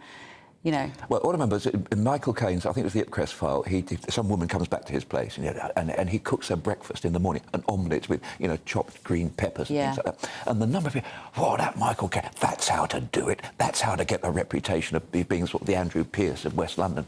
You could make breakfast for someone. Did Michael Caine really chop green peppers into an omelette in the Ipcrest file? I doubt it. Don't would have been that posh. Right, so we do a gear change. The Labour Party's in chaos, Stephen Pound. You've got Imran Hussain. Can we get back to green peppers, please? Imran Hussain has resigned as an MP. No, sorry. Shadow Cabinet. From the Shadow Cabinet, Junior Shadow Minister. He's not someone I'm particularly familiar with, I can't lie. Here he is. And so he's resigned from the Cabinet. He's outraged at Keir Starmer's position on the Middle East conflict and thinks that he should be calling for a ceasefire. Well, two things. I mean, Imran Khan's seat in Bradford was the one that George Galloway won. That's right. And it's also the seat with the highest proportion of Muslim voters, and Imran is himself, a Muslim. So he's under enormous pressure. But, I mean, the real difficulty here... So are you suggesting he's not resigned out of principle, he's resigned because he thinks if he doesn't, the Muslim vote in the constituency will desert him? I think he probably, in his heart, does actually believe that we should be doing something different. Right. But the point being, and this is the real difficulty, it's much, much easier to go out on the street and protest and shout and smash things and do that than to actually come up with a proper workable solution. You know and I know that time out, a ceasefire would simply allow Hamas to rearm, re-equip and then re-attack. They'll do another October 7. They've said so. Well, the problem is that it was meaningless. You can only have a ceasefire if it's in the interest of both parties. Neither party is remotely interested. I remember all the discussion with the IRA ceasefire. That was a precursor to talks. There is no way that you can talk to Hamas, whose stated objective, whose DNA is the destruction of the state of Israel. So a ceasefire is really something that people are calling for without realising that it's impossible. Do you remember Nye Bevan talked about unilateral nuclear disarmament as being not a policy but an emotional spasm. And it's a cruel expression. But a humanitarian pause is acceptable? Absolutely. Look, this other awful line. I remember during the Biafra thing, they were talking about getting food supplies and said, you'll still have corpses, but there'll be corpses with full stomachs. I mean, it's just a horrible thing, but quite clearly, why on earth is Egypt not opening the Rafah crossing? Egypt, a Muslim state, why on earth aren't they... Because they don't want Hamas in their country either, that's why. Well, because al-Sisi, his enemy is the Muslim Brotherhood. Well, they're checking people who are coming over who are trying to cross the border into Egypt, but a lot of those wounded people will be, of course, Hamas fighters. Yeah, and they don't want them. Why would they want terrorists in their ranks? Exactly. Why would they? So do you think this is proving to be Keir Starmer's finest hour in that he hasn't U-turned so far? He's stuck to his guns. He's adopting the same position as Rishi Sunak, the United States, most major countries. He's in a difficult position because obviously the Muslim vote is something that has been very important to the Labour Party. It's something that they've really played to. I think that it's not necessarily mutually exclusive. I'm sure that this MP sincerely believes it, but also at the same time is politically invested in that position as well. But I think that it's remarkable that people who are calling for a ceasefire are not calling for the release of the hostages as a prerequisite for the ceasefire. I think it tells you a lot about what their position actually is, that they are actually just against the existence of the State of Israel. So I think that Keir Starmer is, in my opinion, morally doing the right thing. Politically, the Labour Party might take a knock, but I think from an ethical position, the Labour Party should be saying good riddance to people who hold that view. Also, and as a side, I think this guy's title was the Minister for the New Deal for the Working People. So what I don't sort think of his shadow portfolio job was is that anyway? Exactly. I know, I wrote about him at the weekend It's not too predicting much that of a he'd be knock, I one of the imagine. first to go, and I thought, oh, I'm just going to call him a shadow minister. But it's actually it's not a small deal. I think it was over the last weekend, 10 councillors have resigned in addition to this as well. So he is facing a serious. And more will resign, I think. I think that tells you something about the Labour Party. I need to just interrupt you, Emma, 1 second. We have a little bit of breaking news. A few minutes ago, that groan from Andrew Pearce might indicate what we're going to talk about. Just Stop Oil protesters have been arrested on Waterloo Bridge. Let's have a look. Old enough to know better, if you're listening on the radio. Somebody who looks like they're probably in their 70s. I'm not sure she's conscious, is she? There's a lady in her 70s sitting down, blockading Waterloo Bridge. The police are holding on to her there. They're arresting her. She's gone all floppy, like toddlers do when you try to get them in the car to make a point. We had a Just Stop Oil activist on our show yesterday, Andrew. That was a delight, wasn't it? Dr. Patrick Hart was his name. He was good. But it seems the police have got involved very quickly, and they're moving the protesters on very quickly, and the traffic is already moving. So I think, Emma, that the police seem to be getting their act together a bit quicker now on these dreadful people. Maybe it's a bit like one in, one out. They're going so easy on the pro-Palestinian protesters. Yeah. Now they're having to show some that they're capable of some policing at least and enforcing the law in at least slightly. I mean, they should have been doing this all along. I'm a bit worried about this going floppy business. I mean, for all I know, she could have simply just sat down. I mean, was she protesting? Was she? Yes, she was. Oh, I think she was protesting. She's got her... But, Stephen, don't you agree these tactics of Just Stop Oil are totally counterproductive? Oh, I couldn't agree more. And then when they attacked the Rokeby Venus, the Velasquez painting, which apparently had originally been attacked by the suffragettes. That's right. Somebody said, oh, it was a suffragette painting. Well, actually, no, it was painted by Velasquez a couple of hundred years before. Yes, it was. No, look, it is totally counterproductive. And the number of people I know who are instinctively sympathetic are actually becoming antipathetic because of this nonsense. That's right. There's also something horribly ironic about the fact that, like you were saying, with them smashing this painting, they're trying to tack themselves onto the legacy of the suffragettes when they are explicitly an anti-democratic organisation. If they really wanted to make change, they would run for political. The suffragettes wanted the vote. This lot will not even risk the vote. No, exactly. Why don't they run for Parliament? So we're looking on screen here. This is Just Stop Oil's Twitter account, their X account, and they are saying the Met Police appear to be blocking an ambulance on Waterloo Bridge so that they can blame it on a protest march going in the opposite direction. Stupid, cynical thing to say. You asked our guest yesterday, didn't you? Because he's a GP and he says my job is to take care of people and to look after people's health. I said, so how do you equate that with Just Stop Oil? If there's evidence that ambulances have been stopped from doing their job because of the demonstrations and blockades on the motorways. He said we did enough freedom of information. It didn't happen. It did. Yeah. And it's shameful, and it looks like it's happening again. I mean, everybody's seen the footage of the lady who was trying to get her baby to hospital. That's right. Yeah, on the M25, screaming to move out of the way. Yeah, because she was so emotional. So we're looking here in the back of the van is a gentleman in handcuffs in his lovely, sensible walking coat. This is a thing that they're not what you would imagine anarchists to typically look like. No. I think they bring all sorts of psychological dysfunction. It's all very bourgeois, to these, isn't it? these particular. It looks like a U3A outing, actually. Yeah. It does. And the lady that they were trying to get into the van, again, looked like maybe late 60s, early 70s. She's still floppy on the floor, and they're struggling to get her into the van because she's obviously not cooperating with the police. And think what these police could be doing in the meantime. 5 or 6 of them like that. I was so incensed by our interview yesterday. I've actually written an article about it, which is on the GB News website, gbnews.com, if you would like to see what I really thought about our interview yesterday. The new tactic, they should have a bag of worthless originals in the back of the ambulance and then just let them flood in. We've got a serious problem with the police not being willing to just simply enforce the law. I mean, they are in this instance, but how long has it taken them to actually get their act together? If not years. Yeah. I know.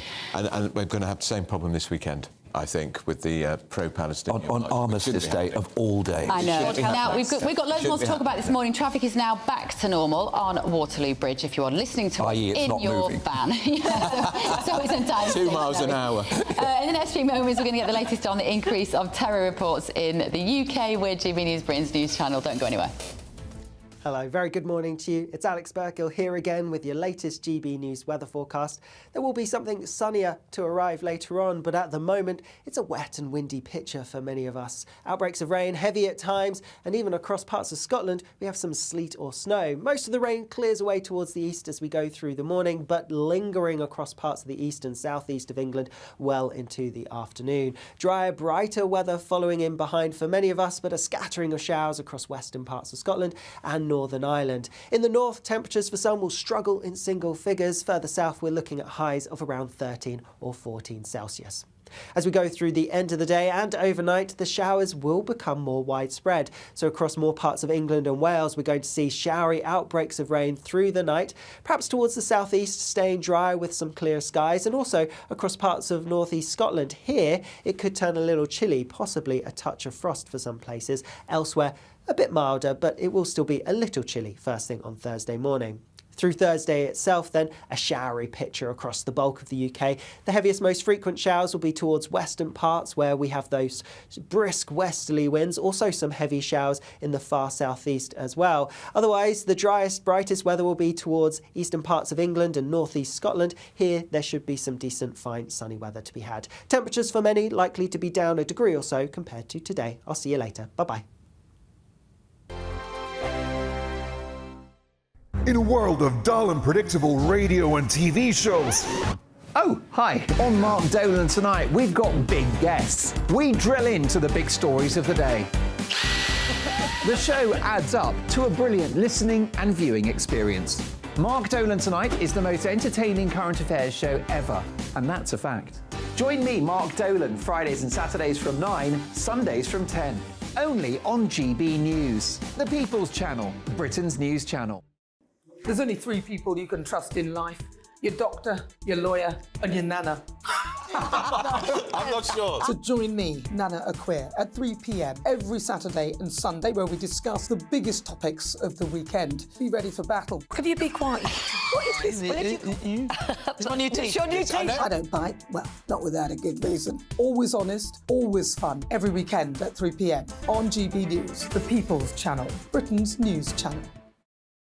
The Jubes and Co, we tackle the issues of the day with real, robust debate, both sides of the fence, battling it out with me in the middle with my forthright opinions and views. And often really interesting things happen because you start with a position and then by the end of the debate you find actually, well, I might not have thought about that one. What we need in this country is 2 new political parties. You should maybe think about doing a 2024 calendar.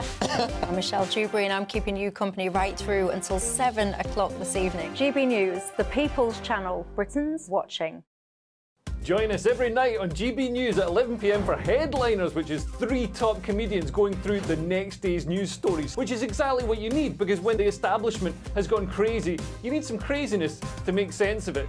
Headliners. You don't have to bother reading the newspaper. We've got it covered for you. Every night at 11 p.m. and repeated every morning at 5 a.m. We won't send you to sleep like some of the other paper review shows out there. So join us 11 p.m. every night on GB News, the People's Channel, Britain's news channel.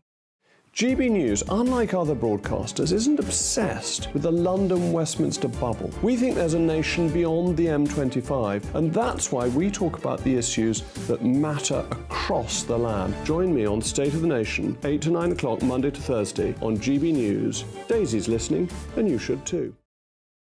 Every Sunday from 11, join Michael Portillo. There will be topical discussion, looking at the week before and the week to come. So kick back and relax at 11 a.m. on Sundays on GB News with me, Michael Portillo. GB News, the People's Channel, Britain's news channel.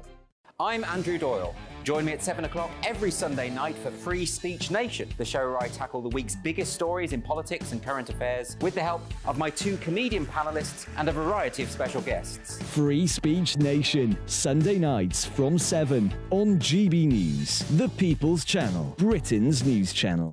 Nightmare commute. Kick It Up a Gear with me, Patrick Christie's, at drive time, 3 till 6 p.m, Monday to Friday on GB News Radio. You can listen online and on DAB+, on the smart speaker app and on the GB News app. And if you've got an Alexa, all you have to say is, Alexa, play GB News. We're also on TuneIn and the Radio Player apps. From the school run to rush hour, get revved up with me, Patrick Christie's, on GB News and GB News Radio.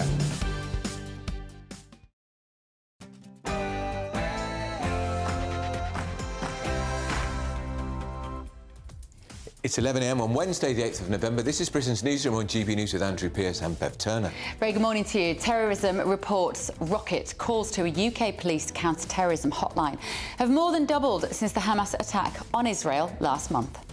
Rochdale cenotaph damage. Yesterday afternoon, graffiti was sprayed on the monument. Police are investigating. Our Northwest reporter, Sophie Reaper, she has the latest. What? Oh. Sophie Reaper. Right, we'll move on. Labour chaos, another resignation, this time from the top of the Shadow Cabinet. Shadow Minister Imran Hussain has stood down over his substantially different views on Gaza to Keir Starmer's.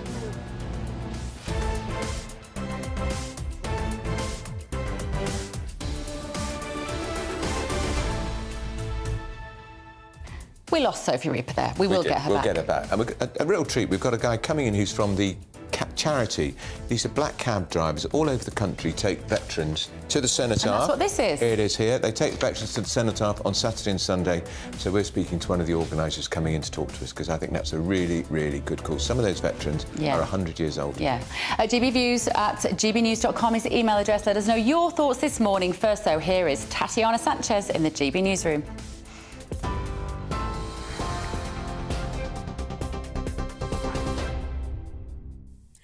Bev Turner, thank you very much and good morning. This is the latest. The Prime Minister says he'll hold the Met Police Commissioner accountable for his decision to greenlight a pro-Palestinian demonstration to take place on Armistice Day. The Prime Minister will meet Sir Mark Rowley to discuss the issue later today.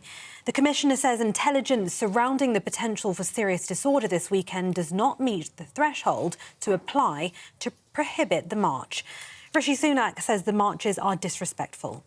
Yeah, this is a decision that the Metropolitan Police Commissioner has made, and he has said that he can ensure that he safeguards remembrance for the country this weekend, as well as keep the public safe. Now, my job is to hold him accountable for that, and we've asked the police for information on how they will ensure that this happens. And I'll be meeting the Metropolitan Police Commissioner later today to discuss this, and more broadly, my view is that these marches are disrespectful.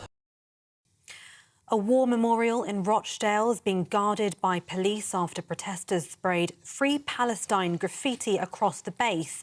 Greater Manchester Police said the cenotaph was vandalised and poppies were removed yesterday afternoon, and it's currently a crime scene. The Force and Rochdale Council have condemned the vandalism as criminal disrespect and totally unacceptable. Reports to a UK police counter-terrorism hotline have more than doubled since Hamas launched its attack on Israel.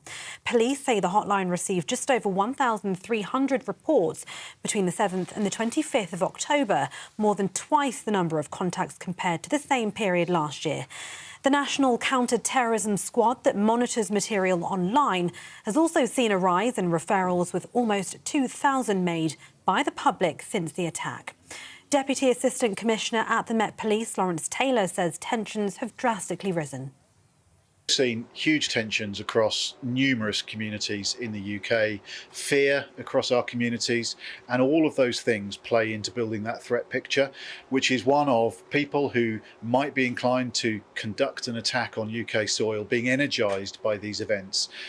Those threats will play out in many different ways, and what we're doing within counter-terrorism policing is working hard to understand and manage those threats. Shadow Minister Imran Hussain has resigned from Labour's front bench in protest of Sir Keir Starmer's position on the Israel-Hamas war. In his resignation letter, he said it's become clear that my view on the ongoing humanitarian catastrophe in Gaza differs substantially from the position that you have adopted. The MP for Bradford East was explicit in condemning Hamas's attack on Israel on the 7th of October, but said the situation in Gaza was horrific. He says Sir Keir Starmer should be calling for a ceasefire. The Israeli military says airstrikes have killed a top Hamas weapons maker as it targets the terrorist tunnel network beneath the enclave. It's after the Israeli defence minister confirmed troops had advanced to the heart of Gaza City and were tightening the noose. Gaza health officials say Israeli bombardment has killed more than 10,000 Palestinians over the past month. Shadow Education Secretary Bridget Phillipson says a lasting political settlement is the only way through the conflict. What we all want to see is more humanitarian aid getting into Gaza. It's absolutely essential that happens, that we see the release of hostages, but also in the long run that we get to a lasting political settlement of a viable Palestinian state alongside a safe and secure Israel. That's what we all want to see. So I do recognise how colleagues feel about these issues, but I think humanitarian pauses, making sure that we have the opportunity for increased aid to get into Gaza is the right approach, and I think is what we all want to see, more aid getting in, greater support. The Foreign Secretary says the government supports a humanitarian pause in the Gaza Strip above a wider ceasefire. Speaking on the sidelines of the G7 foreign minister talks in Japan, James Cleverly told journalists a ceasefire would hamper Israel's ability to defend itself. The US Secretary of State Antony Blinken has echoed those comments.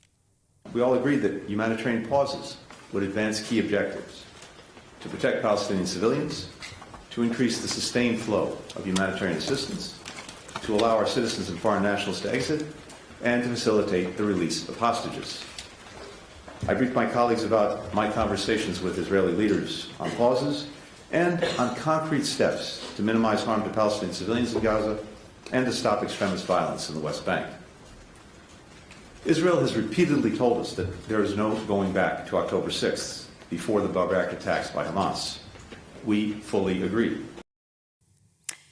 In other news, commuters have been stuck in central London as police arrest Just Stop Oil protesters allegedly blocking traffic.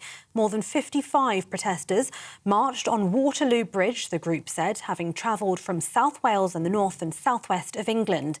The Met Police said an ambulance was caught in the traffic jam caused by the protest as officers arrested activists in a bid to clear the road.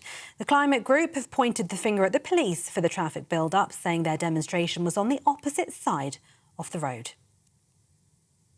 This is GB News across the UK on TV, in your car, on digital radio and on your smart speaker by saying play GB News. Now it's back to Andrew and Bev.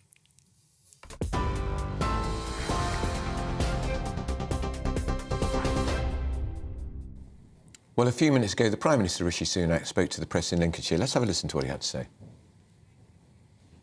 Today we outlined in the King's Speech our legislative programme for the coming year, and one of the landmark pieces of legislation included in that programme is a new bill to ensure that a generation of our children grows up smoke-free. Smoking is the single biggest preventable cause of ill health, disability and death in our society. We have a chance to do something about that and save hundreds of thousands of lives, and we're going to take it. At the same time, we're also going to clamp down on the very worrying rise in the number of young people vaping. Talk to any parent or school like I'll be doing this morning, they'll tell you about this, and I want to make sure that we support parents and teachers in that quest, and that's why we're going to consult on measures to look at the appearance, the marketing, flavours of vapes, and make sure that we reduce the number of our young people who are exposed to these very damaging products for them.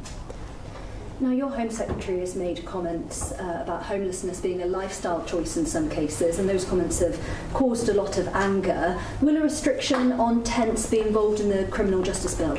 Well, I don't want anyone to have to sleep rough, and I'm proud of the government's track record over the past few years in tackling that. We're investing £2 billion, and the number of people rough sleeping is down by a third since the peak. And thanks to our Homelessness Reduction Act, which is a piece of legislation we passed a little while ago, over 600,000 1,000 people have had their homelessness or rough sleeping either alleviated or prevented, but there's always more we can do. That's why we'll keep working at it. We said earlier in the year that we didn't want anyone to be criminalised for not having somewhere to live, and that's why we were going to repeal something called the Vagrancy Act, which is an outdated piece of law from the 1800s, and at the same time, as part of that plan, we want to make sure that intimidating or violent conduct, that the police do have the powers to tackle that. Agree with Suella Braverman's comments? As I said, I don't want anyone to have to sleep rough, and that's why I'm proud of the government's record in investing a huge amount of resources to reduce the number of people sleeping rough, down by a third since the peak, but there's more we can do, and that's why we'll keep working at it to give people the support that we need. Supporting you or undermining you?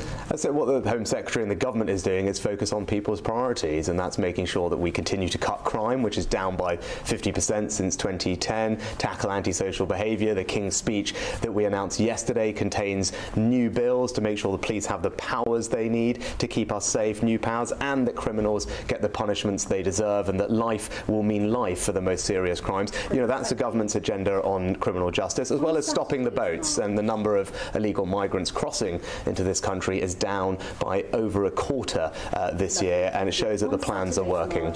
The Met Police don't currently think it should be banned. Do you agree with that assessment? Yeah, this is a decision that the Metropolitan Police Commissioner has made, and he has said that he can ensure that he safeguards remembrance for the country this weekend, as well as keep the public safe. Now, my job is to hold him accountable for that, and we've asked the police for information on how they will ensure that this happens, and I'll be meeting the Metropolitan Police Commissioner later today to discuss this, and more broadly, you know, my view is that these marches are disrespectful, and that's what I'll be discussing with the Police Commissioner later today. But it's a march calling for Armistice on Armistice Day. As I said, this is a decision by the Metropolitan Police Commissioner. He said that he can safeguard remembrance and keep the public safe from disorder. My job is to hold him accountable for that, and I'll be meeting him later today to discuss this. Police officers are guarding Rochdale cenotaph after 2 incidents at the War Memorial. Are you worried about that?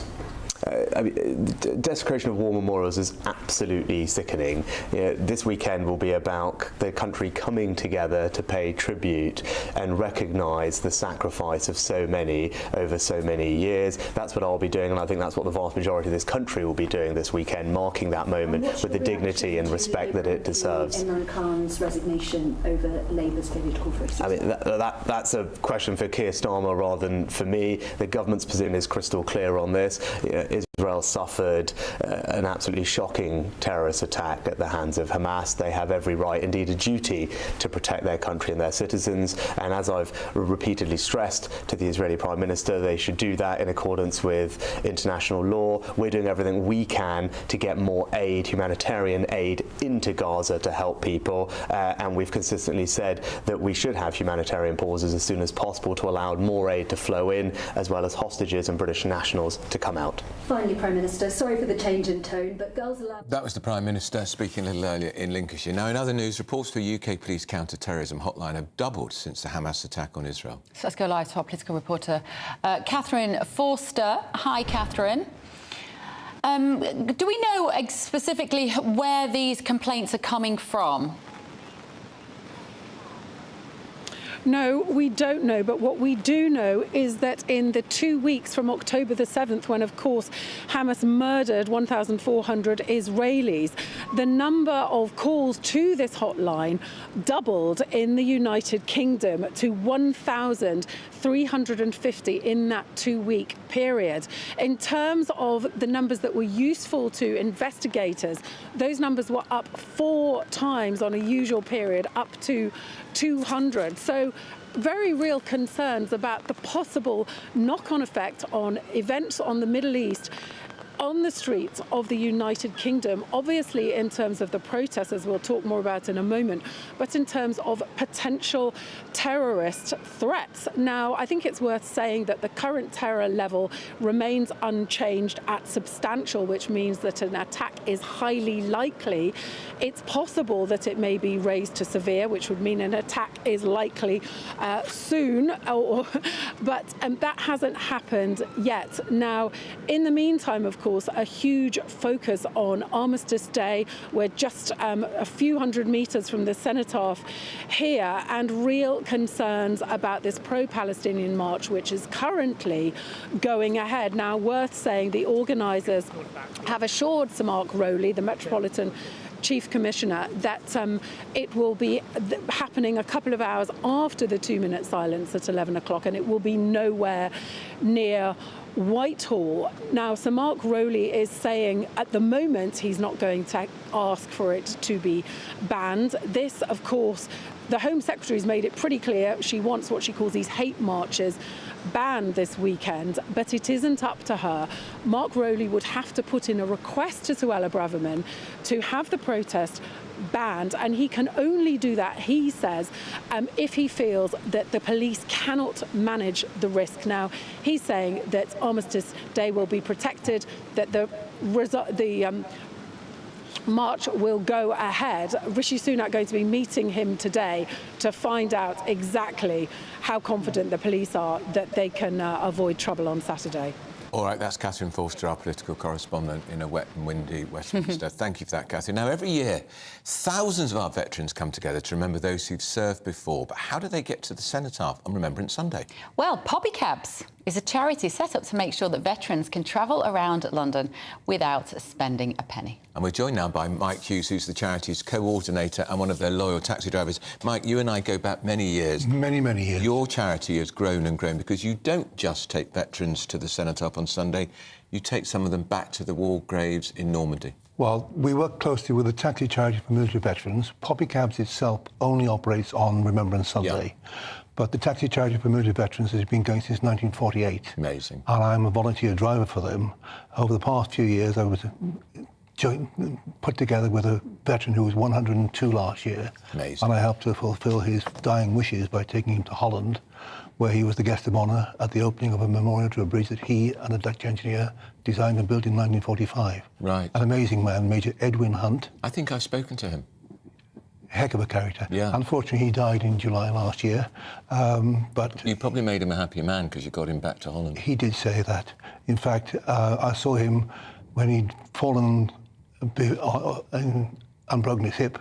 I saw him the following Wednesday, where he gave me a huge hug. And if I'd hugged him back with 1/10 of the strength, I'd have broken his back. And I said to him, I'm so sorry I exhausted you, Ted. He said, no, lad. That's the way he spoke. No, lad, you gave me something so important, so special. Very nice. But we also have to remember that 102 are World War II veterans. We've also got younger veterans. This year I took a veteran aged 43 to Normandy. Good Lord. On the surface, he looks great, strapping with his paratrooper's uniform on. Underneath, you don't see the physical and also the mental scars. He openly says he suffers from PTSD, and occasionally his physical scars mean he has to walk with a stick. And was that something from Afghanistan or Iraq?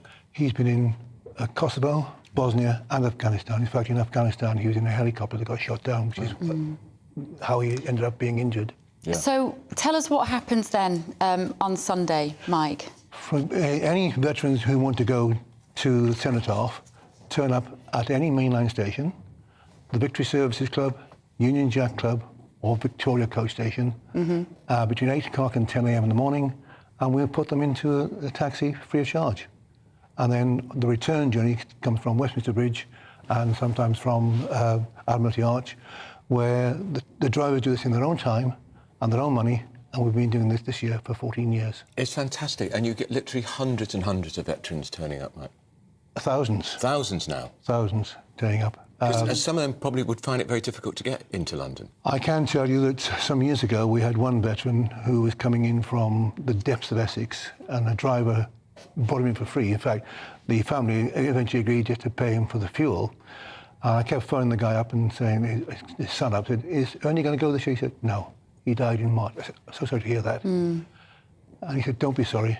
It was only the fact he knew he could get in and out that kept him alive. Oh, lovely. And I saw with my veteran, Major Hunt, that the way he knew he was dying, and I carried his DNR form, do not resuscitate form with me, and the sheer will of the human being that is there to keep alive for something special.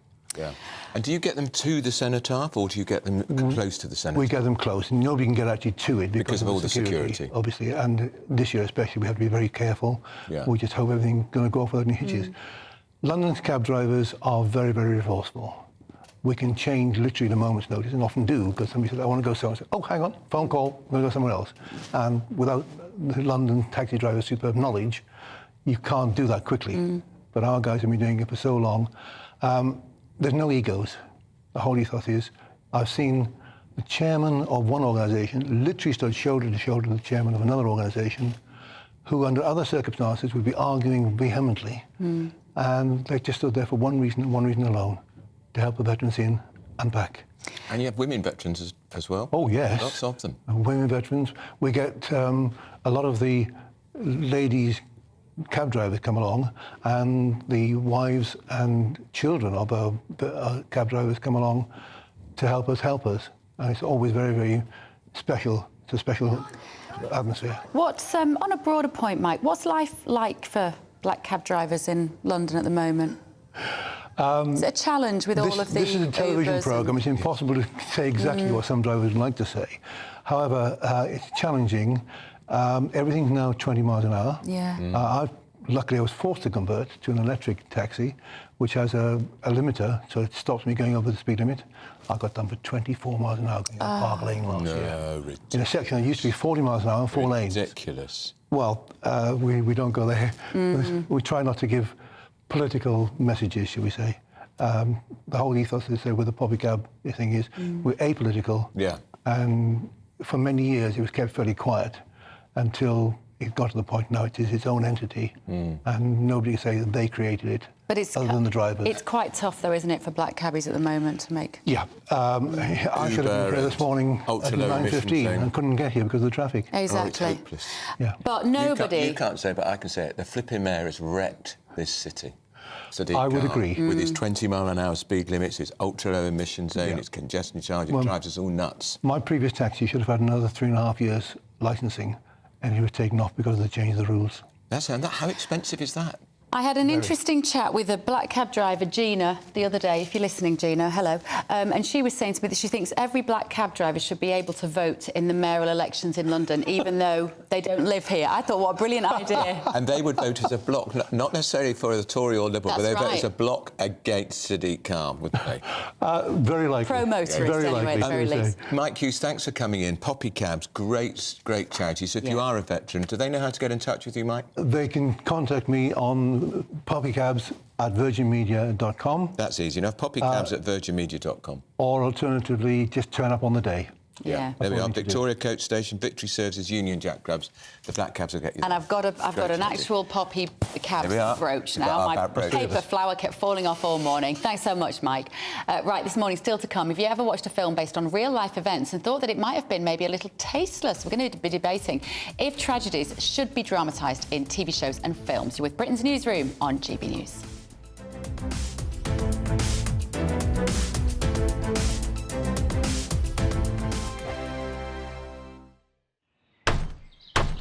Who is it? We're here for the show.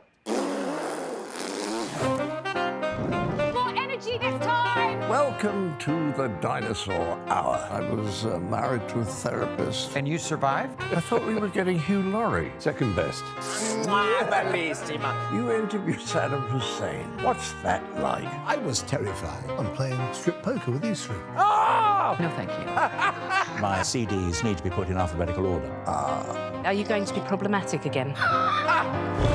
The Dinosaur Hour. Sundays at 9 on GB News. What you get for breakfast is something that, if we do our jobs right, you will wake up to news that you didn't know the night before. It's a conversation. It's not just me and Eamon. We want to get to know you, and we want you to get to know us. From 6, it's Breakfast with Eamon and Isabel. Monday to Thursdays on GB News, Britain's news channel. People in Britain, they love free speech, but they also love fair play. I don't care if I'm speaking somebody from a trade union, from the Labour Party, somebody from the SNP. And I think the viewers like to see that actually we can challenge one another, but in a positive way. We think we ask the questions that people want to ask, and often we ask the questions that we wanted to ask in Parliament but never got the chance to ask. So join us every Saturday, 10 a.m. till noon on GB News, Britain's news channel. Nightmare commute. Kick it up a gear with me, Patrick Christie's, at drive time, 3 till 6 p.m, Monday to Friday on GB News Radio. You can listen online and on DAB+, on the smart speaker app and on the GB News app. And if you've got an Alexa, all you have to say is, Alexa, play GB News. We're also on TuneIn and the Radio Player apps. From the school run to rush hour, get revved up with me, Patrick Christie's, on GB News and GB News Radio. Tired of the usual focus-tested, pre-prepared Westminster runaround? Well, so am I. So you want higher taxes? Is your department to blame for this? Are you rethinking this policy? Every Sunday at 9:30, I'll be sitting down with those in power to get the truth about the issues affecting you. Let's be honest, we've known about the cost pressures of this project for years, not months. That's the Camilla Tominey Show, a politics show with personality. On GB News, the People's Channel, Britain's news channel. Now then, Lee Anderson here. Join me on GB News on my show, The Real World, every Friday at 7 p.m. I'm not eating bloody cat. Are you Delicious. mental? Open your mouth. OK, here comes a train. Reminds me of the scene in Singing in the Rain. Adam, is that a good one? Whoa! Join me at 7 on GB News, Britain's news channel. When the news happens, it happens here. And really important breaking news. Breaking news this morning. On TV, radio and online, the news starts here on Britain's Newsroom. All the biggest stories and the answers that you need from across the UK and beyond. Join Britain's Newsroom from 9:30 on GB News. The People's Channel, Britain's news channel.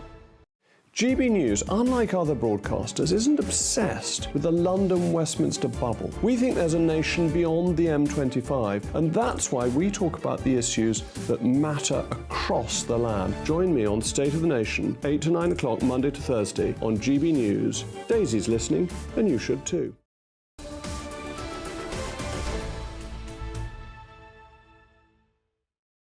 And it's 11:25. You're with Britain's Newsroom on GB News with Andrew Pearce and Bev Turner. So Disney has defended its decision to recreate the aftermath of London's 7/7 bombings for a new drama after survivors branded the move as shameful. A Disney spokesperson said the team producing the series has significant expertise in this type of programme, incorporating extensive in-depth research that has been approached with the utmost sensitivity and respect. All involved are conscious of the huge responsibility that comes with telling the story. But it has, of course, caused a lot of controversy because some say that it's distasteful to profit from such a tragedy. So joining us now, I believe, are Stephanie Tetchy and Julie Cook. Good morning, ladies. Julie, you famously had a great-grandfather, am I right, that was on the Titanic? And therefore, of course, that has become, with the passage of time, one of the longest running and most successful movies of all time. This is no different, is it? I think it is different. I think, number one, when we look at movies like Titanic, they were made, certainly the James Cameron one was many, many years after the tragedy. I think it's still too soon. But I also think this in particular, we've heard from actual people who are still alive, who suffered as a result of this tragedy, who were maimed or injured or lost limbs. The bus driver this week came out saying that he thought it was distasteful and wouldn't be watching. So I think, the only people we should be listening to is them. And if they say it's distasteful, then it is. But, Julie, isn't it history? It's happened. It was a major event, a major world event. And look, The Crown is one of the most popular TV dramas on television. It's gone into great detail about the death of Princess Diana in Paris underpass to the horror of her children. But it still goes ahead. And nobody would really consider banning that, would they? Yes, I agree. But I think we'll all agree as well that The Crown is about a majorly famous family in the public domain already, all of which has already been in the public domain. This tragedy is about people who are not in the public domain, people who have private lives, people who have relatives who are still grieving for those lost. I think it's very different. Stephanie, I think we've sorted your audio out now, so hopefully you can hear us. There is a long tradition, as Andrew said, of dramatic events being immortalised in cinema. And I know that the image of the bus is distressing and would absolutely have been distressing to anybody that was involved and was a victim of that attack, to walk along and see that without warning. But we can't clamp down on drama being depicted, can we? No, and I don't think we should. I think drama has always imitated life, and I think it should continue to do so as long as it's respectful and as long as it's tasteful. And I think this is what this Disney production is doing. You know, it's worked closely with victims of the families. It's also got research to make sure that this production will be done respectively and sensitively as possible. The problem here is if we start erasing things from history, we're getting rid of facts. You know, 9/11, Titanic, these are things that have all been brought to life. And I think people always tend to think it's under the guise of entertaining people for people to get their kicks out of it. That's not what it's about. It's about promoting awareness. This particular series that Disney are working on, it's about Jean-Charles de Mendes, so it's hardly focusing too much on the 7/7 bombings. It was a big failing of the Metropolitan Police 17 years ago, and his family are still demanding justice. How do they get their message out there? Through dramas such as this. It brings it back into the public's consciousness.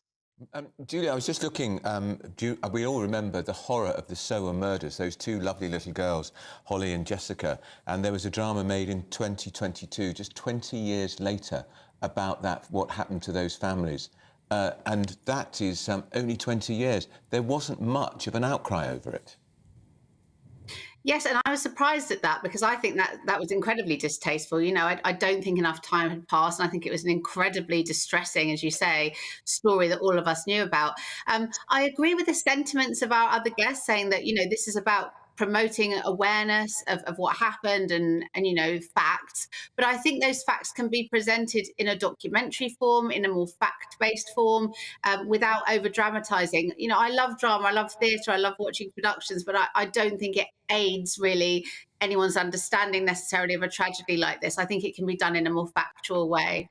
We were brainstorming earlier, Andrew and I, a list of dramas which have been made of real-life distressing events, and it's very easy to do. I mean, we, off the top of our heads, came up with Jeffrey Dahmer, serial killer, Ted Bundy, Lewis Belfield was an ITV drama, The Crown, as we've already mentioned. Jimmy Savile.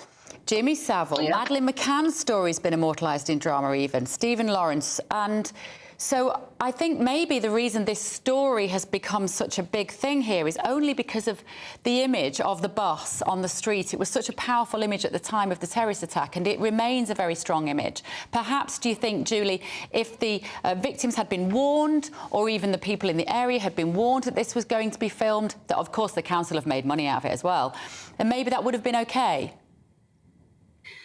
I don't think it would have been okay, but I think I agree it would have definitely softened the blow somewhat. I mean, I think that image, as you rightly say, of the bus, it brings back memories for every single one of us. I think we all know where we were when that took place. I, for one, worked in central London at that time, and, you know, we were struggling to get home and walking and scared to use public transport to get to our trains. It was an awful time for everybody in London.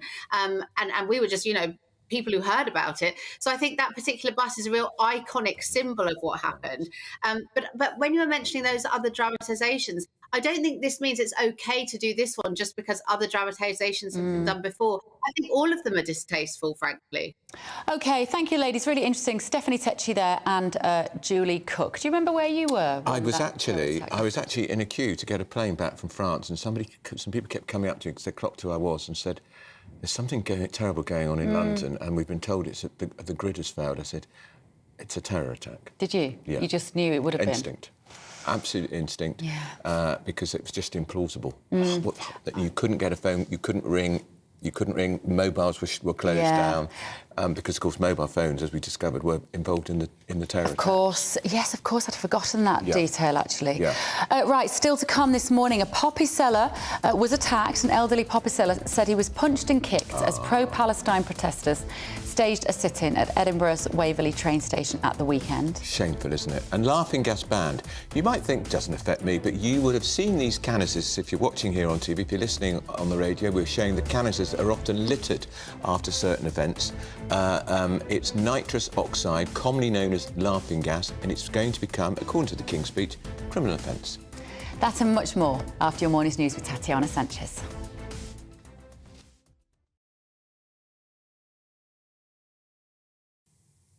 Bev, thank you very much. This is the latest from the GB Newsroom. Rishi Sunak says he'll hold the Met Police Commissioner accountable for his decision to greenlight a pro-Palestinian demonstration to take place on Armistice Day. The Prime Minister will meet Sir Mark Rowley to discuss the issue later today. The Commissioner says intelligence surrounding the potential for serious disorder this weekend does not meet the threshold to apply to prohibit the march. Rishi Sunak says the marches are disrespectful. Yeah, this is a decision that the Metropolitan Police Commissioner has made, and he has said that he can ensure that he safeguards remembrance for the country this weekend, as well as keep the public safe. Now, my job is to hold him accountable for that, and we've asked the police for information on how they will ensure that this happens. And I'll be meeting the Metropolitan Police Commissioner later today to discuss this, and more broadly, my view is that these marches are disrespectful. A war memorial in Rochdale is being guarded by police after protesters sprayed Free Palestine graffiti across its base. Greater Manchester Police said the cenotaph was vandalised and poppies were removed yesterday afternoon. It's currently a crime scene. The Force and Rochdale Council have condemned the vandalism as criminal disrespect and totally unacceptable. Reports to a UK police counter-terrorism hotline have more than doubled since Hamas launched its attack on Israel. Police say the hotline received just over 1,300 reports between the 7th and 25th of October, more than twice the number of contacts compared to the same period last year. The National Counter-Terrorism Squad that monitors material online has also seen a rise in referrals, with almost 2,000 made by the public since the attack. For more on all of those stories, you can visit our website, gbnews.com.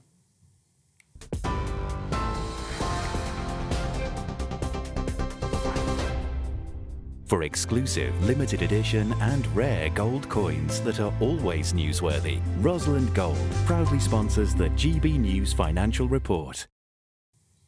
Here's a quick snapshot of today's markets. The pound will buy you $1.2264 and €1.1489. The price of gold, £1,600 and 40 pence per ounce, and the FTSE 100's at 7,406 points.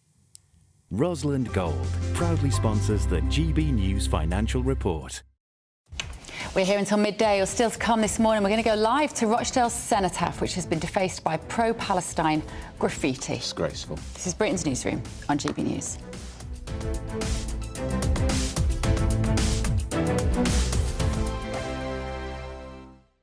In a world of dull and predictable radio and TV shows. Oh, hi. On Mark Dolan tonight, we've got big guests. We drill into the big stories of the day. The show adds up to a brilliant listening and viewing experience. Mark Dolan Tonight is the most entertaining current affairs show ever, and that's a fact. Join me, Mark Dolan, Fridays and Saturdays from 9, Sundays from 10. Only on GB News, the People's Channel, Britain's news channel. There's only 3 people you can trust in life. Your doctor, your lawyer, and your nana.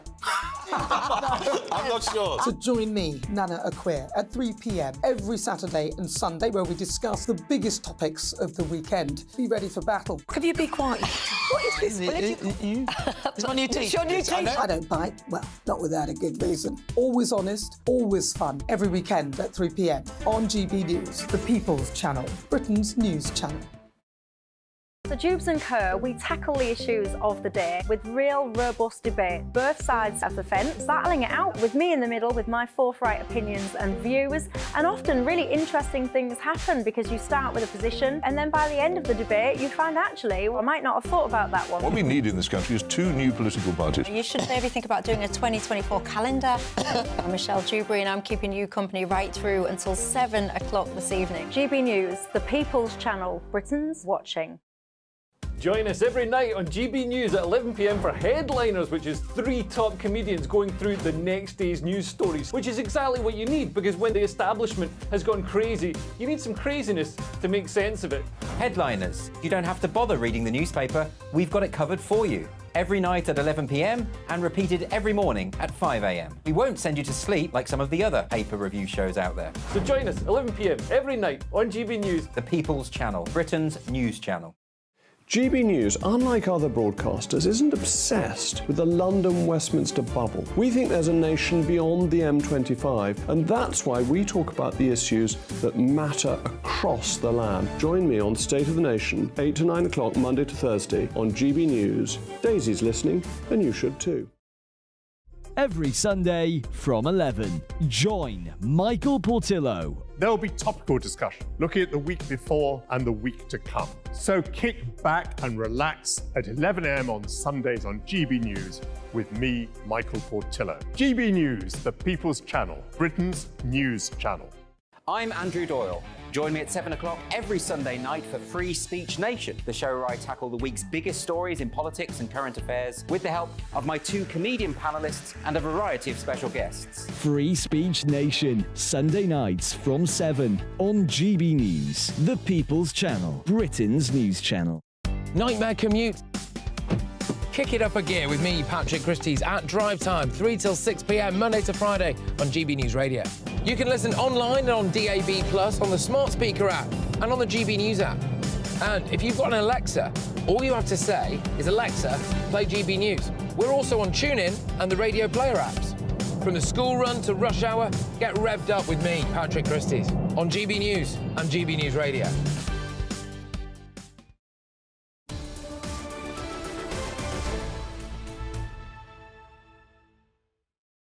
And it's 11:39. You're with Britain's Newsroom on GB News with Andrew Pearce and Bev Turner. We're going back to Rochdale, where the police are investigating after the cenotaph was vandalised with Free Palestine graffiti yesterday afternoon. This follows an earlier incident at this monument, the cenotaph in Rochdale, which resulted in 2 teenagers being charged with intentionally or recklessly causing public nuisance. Our Northwest reporter, Sophie Reaper, is in Rochdale. Hi, Sophie. How have the local community greeted this vandalism? Well, good morning to you both. The tension here in Rochdale this morning is palpable, as you say, after that vandalism yesterday. I've been speaking to people here in Rochdale this morning. They're telling me that they're disgusted, that they're sickened. But one thing that groups them all together is that they all refuse to appear on camera. Now, that's interesting because it shows exactly how tense things are. I think one woman described it really rather succinctly when she said because this is such a contentious issue, she felt it was unsafe for her to appear on camera giving her views on this. Now, Greater Manchester Police are still investigating this. There are several PCSOs patrolling the area, making sure something like this doesn't happen again. Of course, this isn't the first incident of its nature, and as we approach Remembrance Weekend, this kind of thing is really hitting rather close to home. It's something that Prime Minister Rishi Sunak has commented on earlier today. Here's what he had to say. Desecration of war memorials is absolutely sickening. This weekend will be about the country coming together to pay tribute and recognise the sacrifice of so many over so many years. That's what I'll be doing, and I think that's what the vast majority of this country will be doing this weekend, marking that moment. This is clearly something that is cutting close to the bone. In this country, we are so proud of our veterans of the Poppy Appeal and Remembrance Weekend, so things like this are not going to go unnoticed. Thank you, Sophie. The superb Sophie Reaper there in Rochdale. Well done. Emma Webb and Stephen Pounder here with us. I think the most chilling part of that, Emma, is the fact that the people who aren't happy about it don't feel they can say that. What is that in 2023 UK, if not censorship and fear? Well, that shows that this is not about what's happening in Israel and Palestine. This is about here. And a lot of people have been pointing this out over the last month or so, that this is about a failure of integration and all of these other things. But fundamentally, if people do not feel safe to stand up for not defacing cenotaphs. I've noticed that there are a lot of people this year in London who are not wearing poppies, and I don't know if that's because maybe they're being sold less, or perhaps people don't feel safe to wear them. I'm not sure. But I think if people don't feel safe to come out and support something that is so unpolitical as Remembrance Day, and the fact, actually, I think, and this is important, we saw that pathetic pleading, pretty please from the police to the organisers of the march this Saturday on Armistice Day. But fundamentally, those who have decided to go ahead with this march are doing so knowing that that is a grave and spiteful disrespect to the people of this country and to our ancestors. And when you see people graffitiing statues like the one in Rochdale, or you see those who are knocking down the wreaths that are being put up on these monuments, they are doing this to hurt us, and they are making people feel afraid to stand up and support, you know, simply just to support our right to remember our war dead. And I think it is so profoundly wrong. It tells us that something is very, very, very wrong in our country. If words, remember, and do you agree? I agree with that. If anybody tried that in Greenford, they'd be walking with a limp for the rest of their lives if we caught them. I can tell you that here and now. But I tell you what's interesting about this is the reason they're attacking the cenotaph, they're attacking the war memorials, is because of what it stands for. They stand for nothing. They stand for nihilism. They stand for the negative. They stand for attacking. It's much easier to throw a brick through a window than it is to make a window. And so what it actually means is the importance, the significance, the symbolism of that cenotaph to the glorious dead and all the individual ones commemorating those men and women who gave their lives for freedom, who gave their lives. It is so important that these these insects actually feel that they can deface and attack them. And if they did a bit of homework and did a bit of history, Stephen, they might discover quite a lot of their Muslim grandparents, great-grandparents, died in the Second World War. Some of the most heroic soldiers. And look at the number of VCs that were given to Sikhs and Pakistanis. Look at there's a Pakistani war memorial. There's a Sikh war memorial just down by Brighton. Of course, they're going to say that that's colonialism, and they'll find a way to wrap that up. But I don't think the cretins who do this, Emma, would even know what colonialism means. Well, I think that it's historical ignorance. A lot of these people don't know the first thing about Israel or Palestine. They've probably never even been there. A lot of them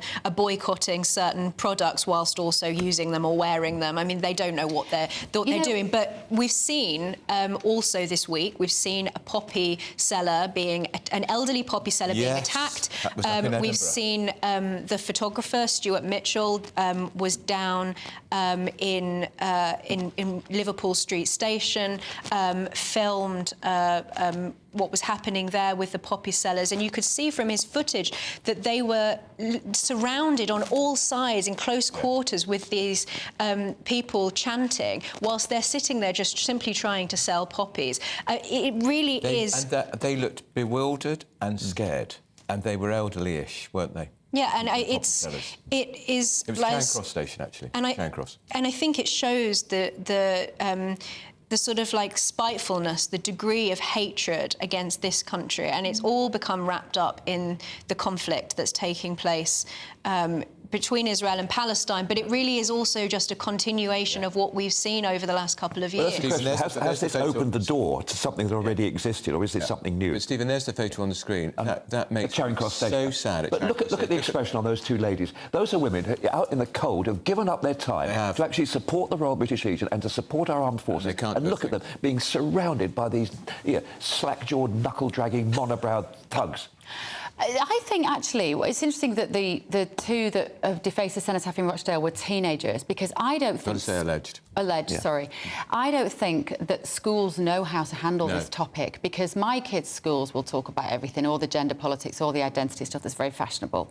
However, I said to my 14-year-old, have you discussed this war at school? She said, no, not at all. Really? Not at all. And I think that's because that fear that we just heard there from Sophie Reaper about the people that she's speaking to, I think a lot of teachers, they feel feel this is so complex and so historical that, and there is so much nuance in who threw the first stone. And I mean, we know that the trigger for this, of course, was the atrocities of 7th of October. But it has a very, very long history, this debate. And so I think with children, we're not really discussing this. Well, it's interesting. I mean, I'm the president of the Royal British Legion in Greenford, and next Friday morning I'm speaking to the pupils at Hamborough Primary School, which is overwhelmingly Sikh and South Asian, that school. I mean, 90%. And the teachers have asked me to come in because of this very point. Now, we're not going to talk necessarily about Gaza, but we're actually going to talk about the nationality, the comradeship, the importance of actually fighting for something that you believe in, freedom and freedom of speech. And so I think those are important things. Would you not mention Gaza, Stephen, just because if they're at home with mum and dad and the news is on, 10 minutes of the TV bulletin or the radio bulletin is going to be about the war, and you might perhaps give it some context. Well, I was talking yesterday about the fact that David and Goliath that took place in Gaza. Remember the Ibis in Gaza? Gaza appears. I mean, there were 3 battles of Gaza, that were fought under the British, under Allenby. And so I do put it in that historical context. But it's very, very difficult when people have utterly entrenched positions, and you suddenly realise that there are a number of people in this country who, it doesn't matter what the Israelis do, they will always be in the wrong. What the Palestinians do, they'll always be in the right. And I think ultimately it's about a hatred of this country. I just need to interrupt you briefly, Emma, because earlier this morning we talked earlier about what was happening on Waterloo Bridge. A paramedic responding to a life and death emergency begged the police to let him through. Guess who it was, Emma and Stephen? Just Stop Oil protest. Let's take a look.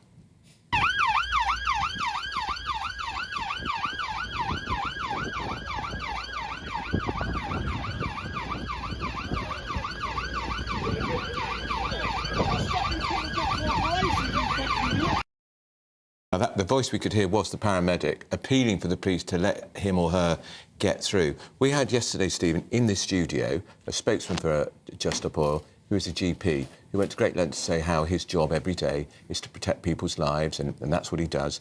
And I pointed out that we know of ambulances that have not been able to get through to hospitals with people who are very sick in the back because of Just Stop Oil. And he said it wasn't true. And I said, you're lying. He should hang his head in shame. I'm not entirely sure we want people like that in the NHS.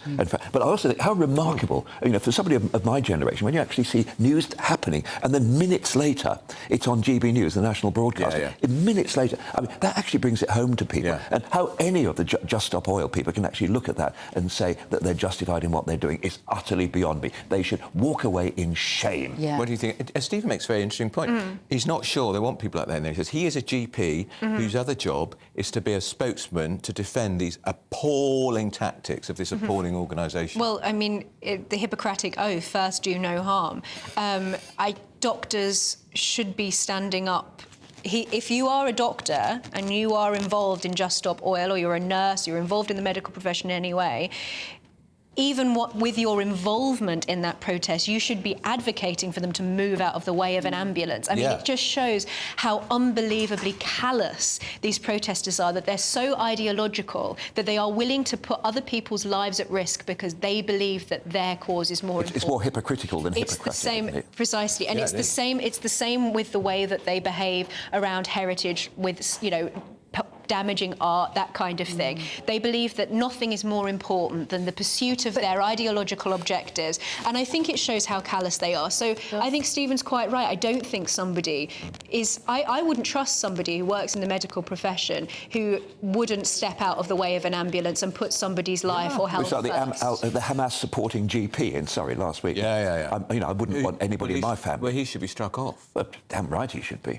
But it's about, I think the thing is as well about Just Stop Oil, it's this idea that they know best, and it's for our safety, Emma. And when people are doing things that compromise your liberty for your own safety... It's arrogance and it's narcissism. It's the classic MO of the abuser. They'll say, oh, it's because it's for your health overall, because otherwise we're all going to drown. And we know best. Right, can we just touch on this? Laughing gas ban, nitrous oxide. It's gas and air is it that you have when you're giving birth. Gas and air is one of the best means of pain relief. Stephen Pound. It's not an experience that I've undertaken. I have to say, at this very moment, my daughter-in-law is in West Mid Hospital. Well, good luck. Indeed. Look, good luck. What they've done is they've created another black market. You know, in all honesty, we know that these gas cylinders are, and we see them littering the streets, but they ban them from selling them in the party shops. Guess what? You've just created another black market. Do you think so, Emma? Well, actually, I don't know how this is going to work exactly, because they're not banning it being sold for various commercial purposes, so maybe party shops one thing that or for catering, that kind of thing. Yes, because it is whipped cream. So It whips up the cream on cakes, I suppose. Presumably, if you're stopped by the police, or the police ask you to prove for what purpose you have these canisters in your possession. I'm a party one of entertainer. the things that you're still allowed to use them for is for model rockets. So you can see that people are just going to lie to the police. How on earth do you know that? Shrug it off. How in God's name I read do it you in the know? paper this morning, Stephen. Yeah, I have to, this is an aspect of your life that I'd never previously considered. Model rockets. It's you and Elon Musk who've got something in common. It's another pain in the for the police, isn't it? It doesn't seem to be something that's seriously enforceable, but maybe the police like fiddling around with silly things like this rather than dealing with the important things like solving thefts and robberies and you know what? Stopping people from inciting jihad. And also, this story for me, because these are generally used by teens and young people, why do they feel the need? Why do we have a generation of young people who feel the need to get high, to escape from reality, that their own lives are so miserable that they need this buzz? Well, quite seriously, this stuff is extremely dangerous. So in a sense, the government are right to try and tackle the problem, because I think there are a lot of young people who use it. It's called hippie crack. Yeah. People who use it but don't necessarily know the serious I've got to tell you, the risks. hippie crack when I was a teenager was Bulmer's cider woodpecker, undrinkable now. So sweet and horrible. With black currant juice in it, was it? But it was cheap. Yeah, it was cheap. Pip and Tom are here. They're going to be doing GB News live next. What have you got on the show today, guys? Well, it's Rishi versus Rowley. Yes, the Met Police Chief is going up head-to-head against the Prime Minister in a meeting this afternoon. Who will win out? Mr Sunak is pushing, of course, to ban these Armistice Day protests, whereas Mr Rowley says he doesn't want to do that at this stage. Some tense discussions, no doubt. We'll also be looking at, of course, the growing divisions within the Labour Party after that resignation by the MP earlier today. Plus, why British women are the worst at getting legless. We're worse than France, we're worse than Spain, we're on a par with Denmark. We'll be delving into that. You'd never get legless, would you, Bev? OK, brilliant. Tom and Pip. Nice to see we both got the cerise dress memo there as well. Right, we've come to the end of our show. Thank you to the brilliant Emma Webb and the fairly average Stephen Pound. The British are the best boozers. It makes you proud to be British. And soon to be a happy granddad. Yeah, fingers crossed. Let us know how it goes. Right, we'll be back with Britain's Newsroom tomorrow morning at 9:30. See you then. This is GB News, the People's Channel. Hello, very good day to you. It's Alex Merkel here again with your latest GB News weather forecast. After a wet start, the rain is clearing away towards the east today with sunnier skies but blustery showers following in behind. The rain already has been brought by a frontal system that is pushing its way eastwards, and so it is going to clear away towards the east, though some rain lingering across parts of the southeast this afternoon and heavy rain for Orkney and Shetland too. Sunnier skies following, but the sunshine could be quite hazy at times due to high-level cloud, with blustery showers for parts of Scotland and Northern Ireland, with strong winds for northwest Scotland, gusts in excess of 70 miles per hour. A bit of a chilly day towards the north, though, in the south, highs of around 13 or 14 Celsius. As we go through the evening and overnight, the showers are going to become more widespread, spreading across many parts of England and Wales as we go through the night. Some of them could be quite heavy, particularly in the west, but they will feed further eastwards. Some clear skies developing in between the showers, and under these it is going to turn quite chilly. Even in towns and cities, we're likely to see temperatures dropping into mid-single figures, a touch of frost possible in more rural spots. As we go through Thursday morning then, a showery picture for many of us. The showers heaviest and most frequent towards the west, but some heavy showers likely in the southeast as well. More eastern parts of England and northeast Scotland, that's where it's likely to stay driest and brightest, and temperatures for many down a degree or two compared to today. Bye-bye.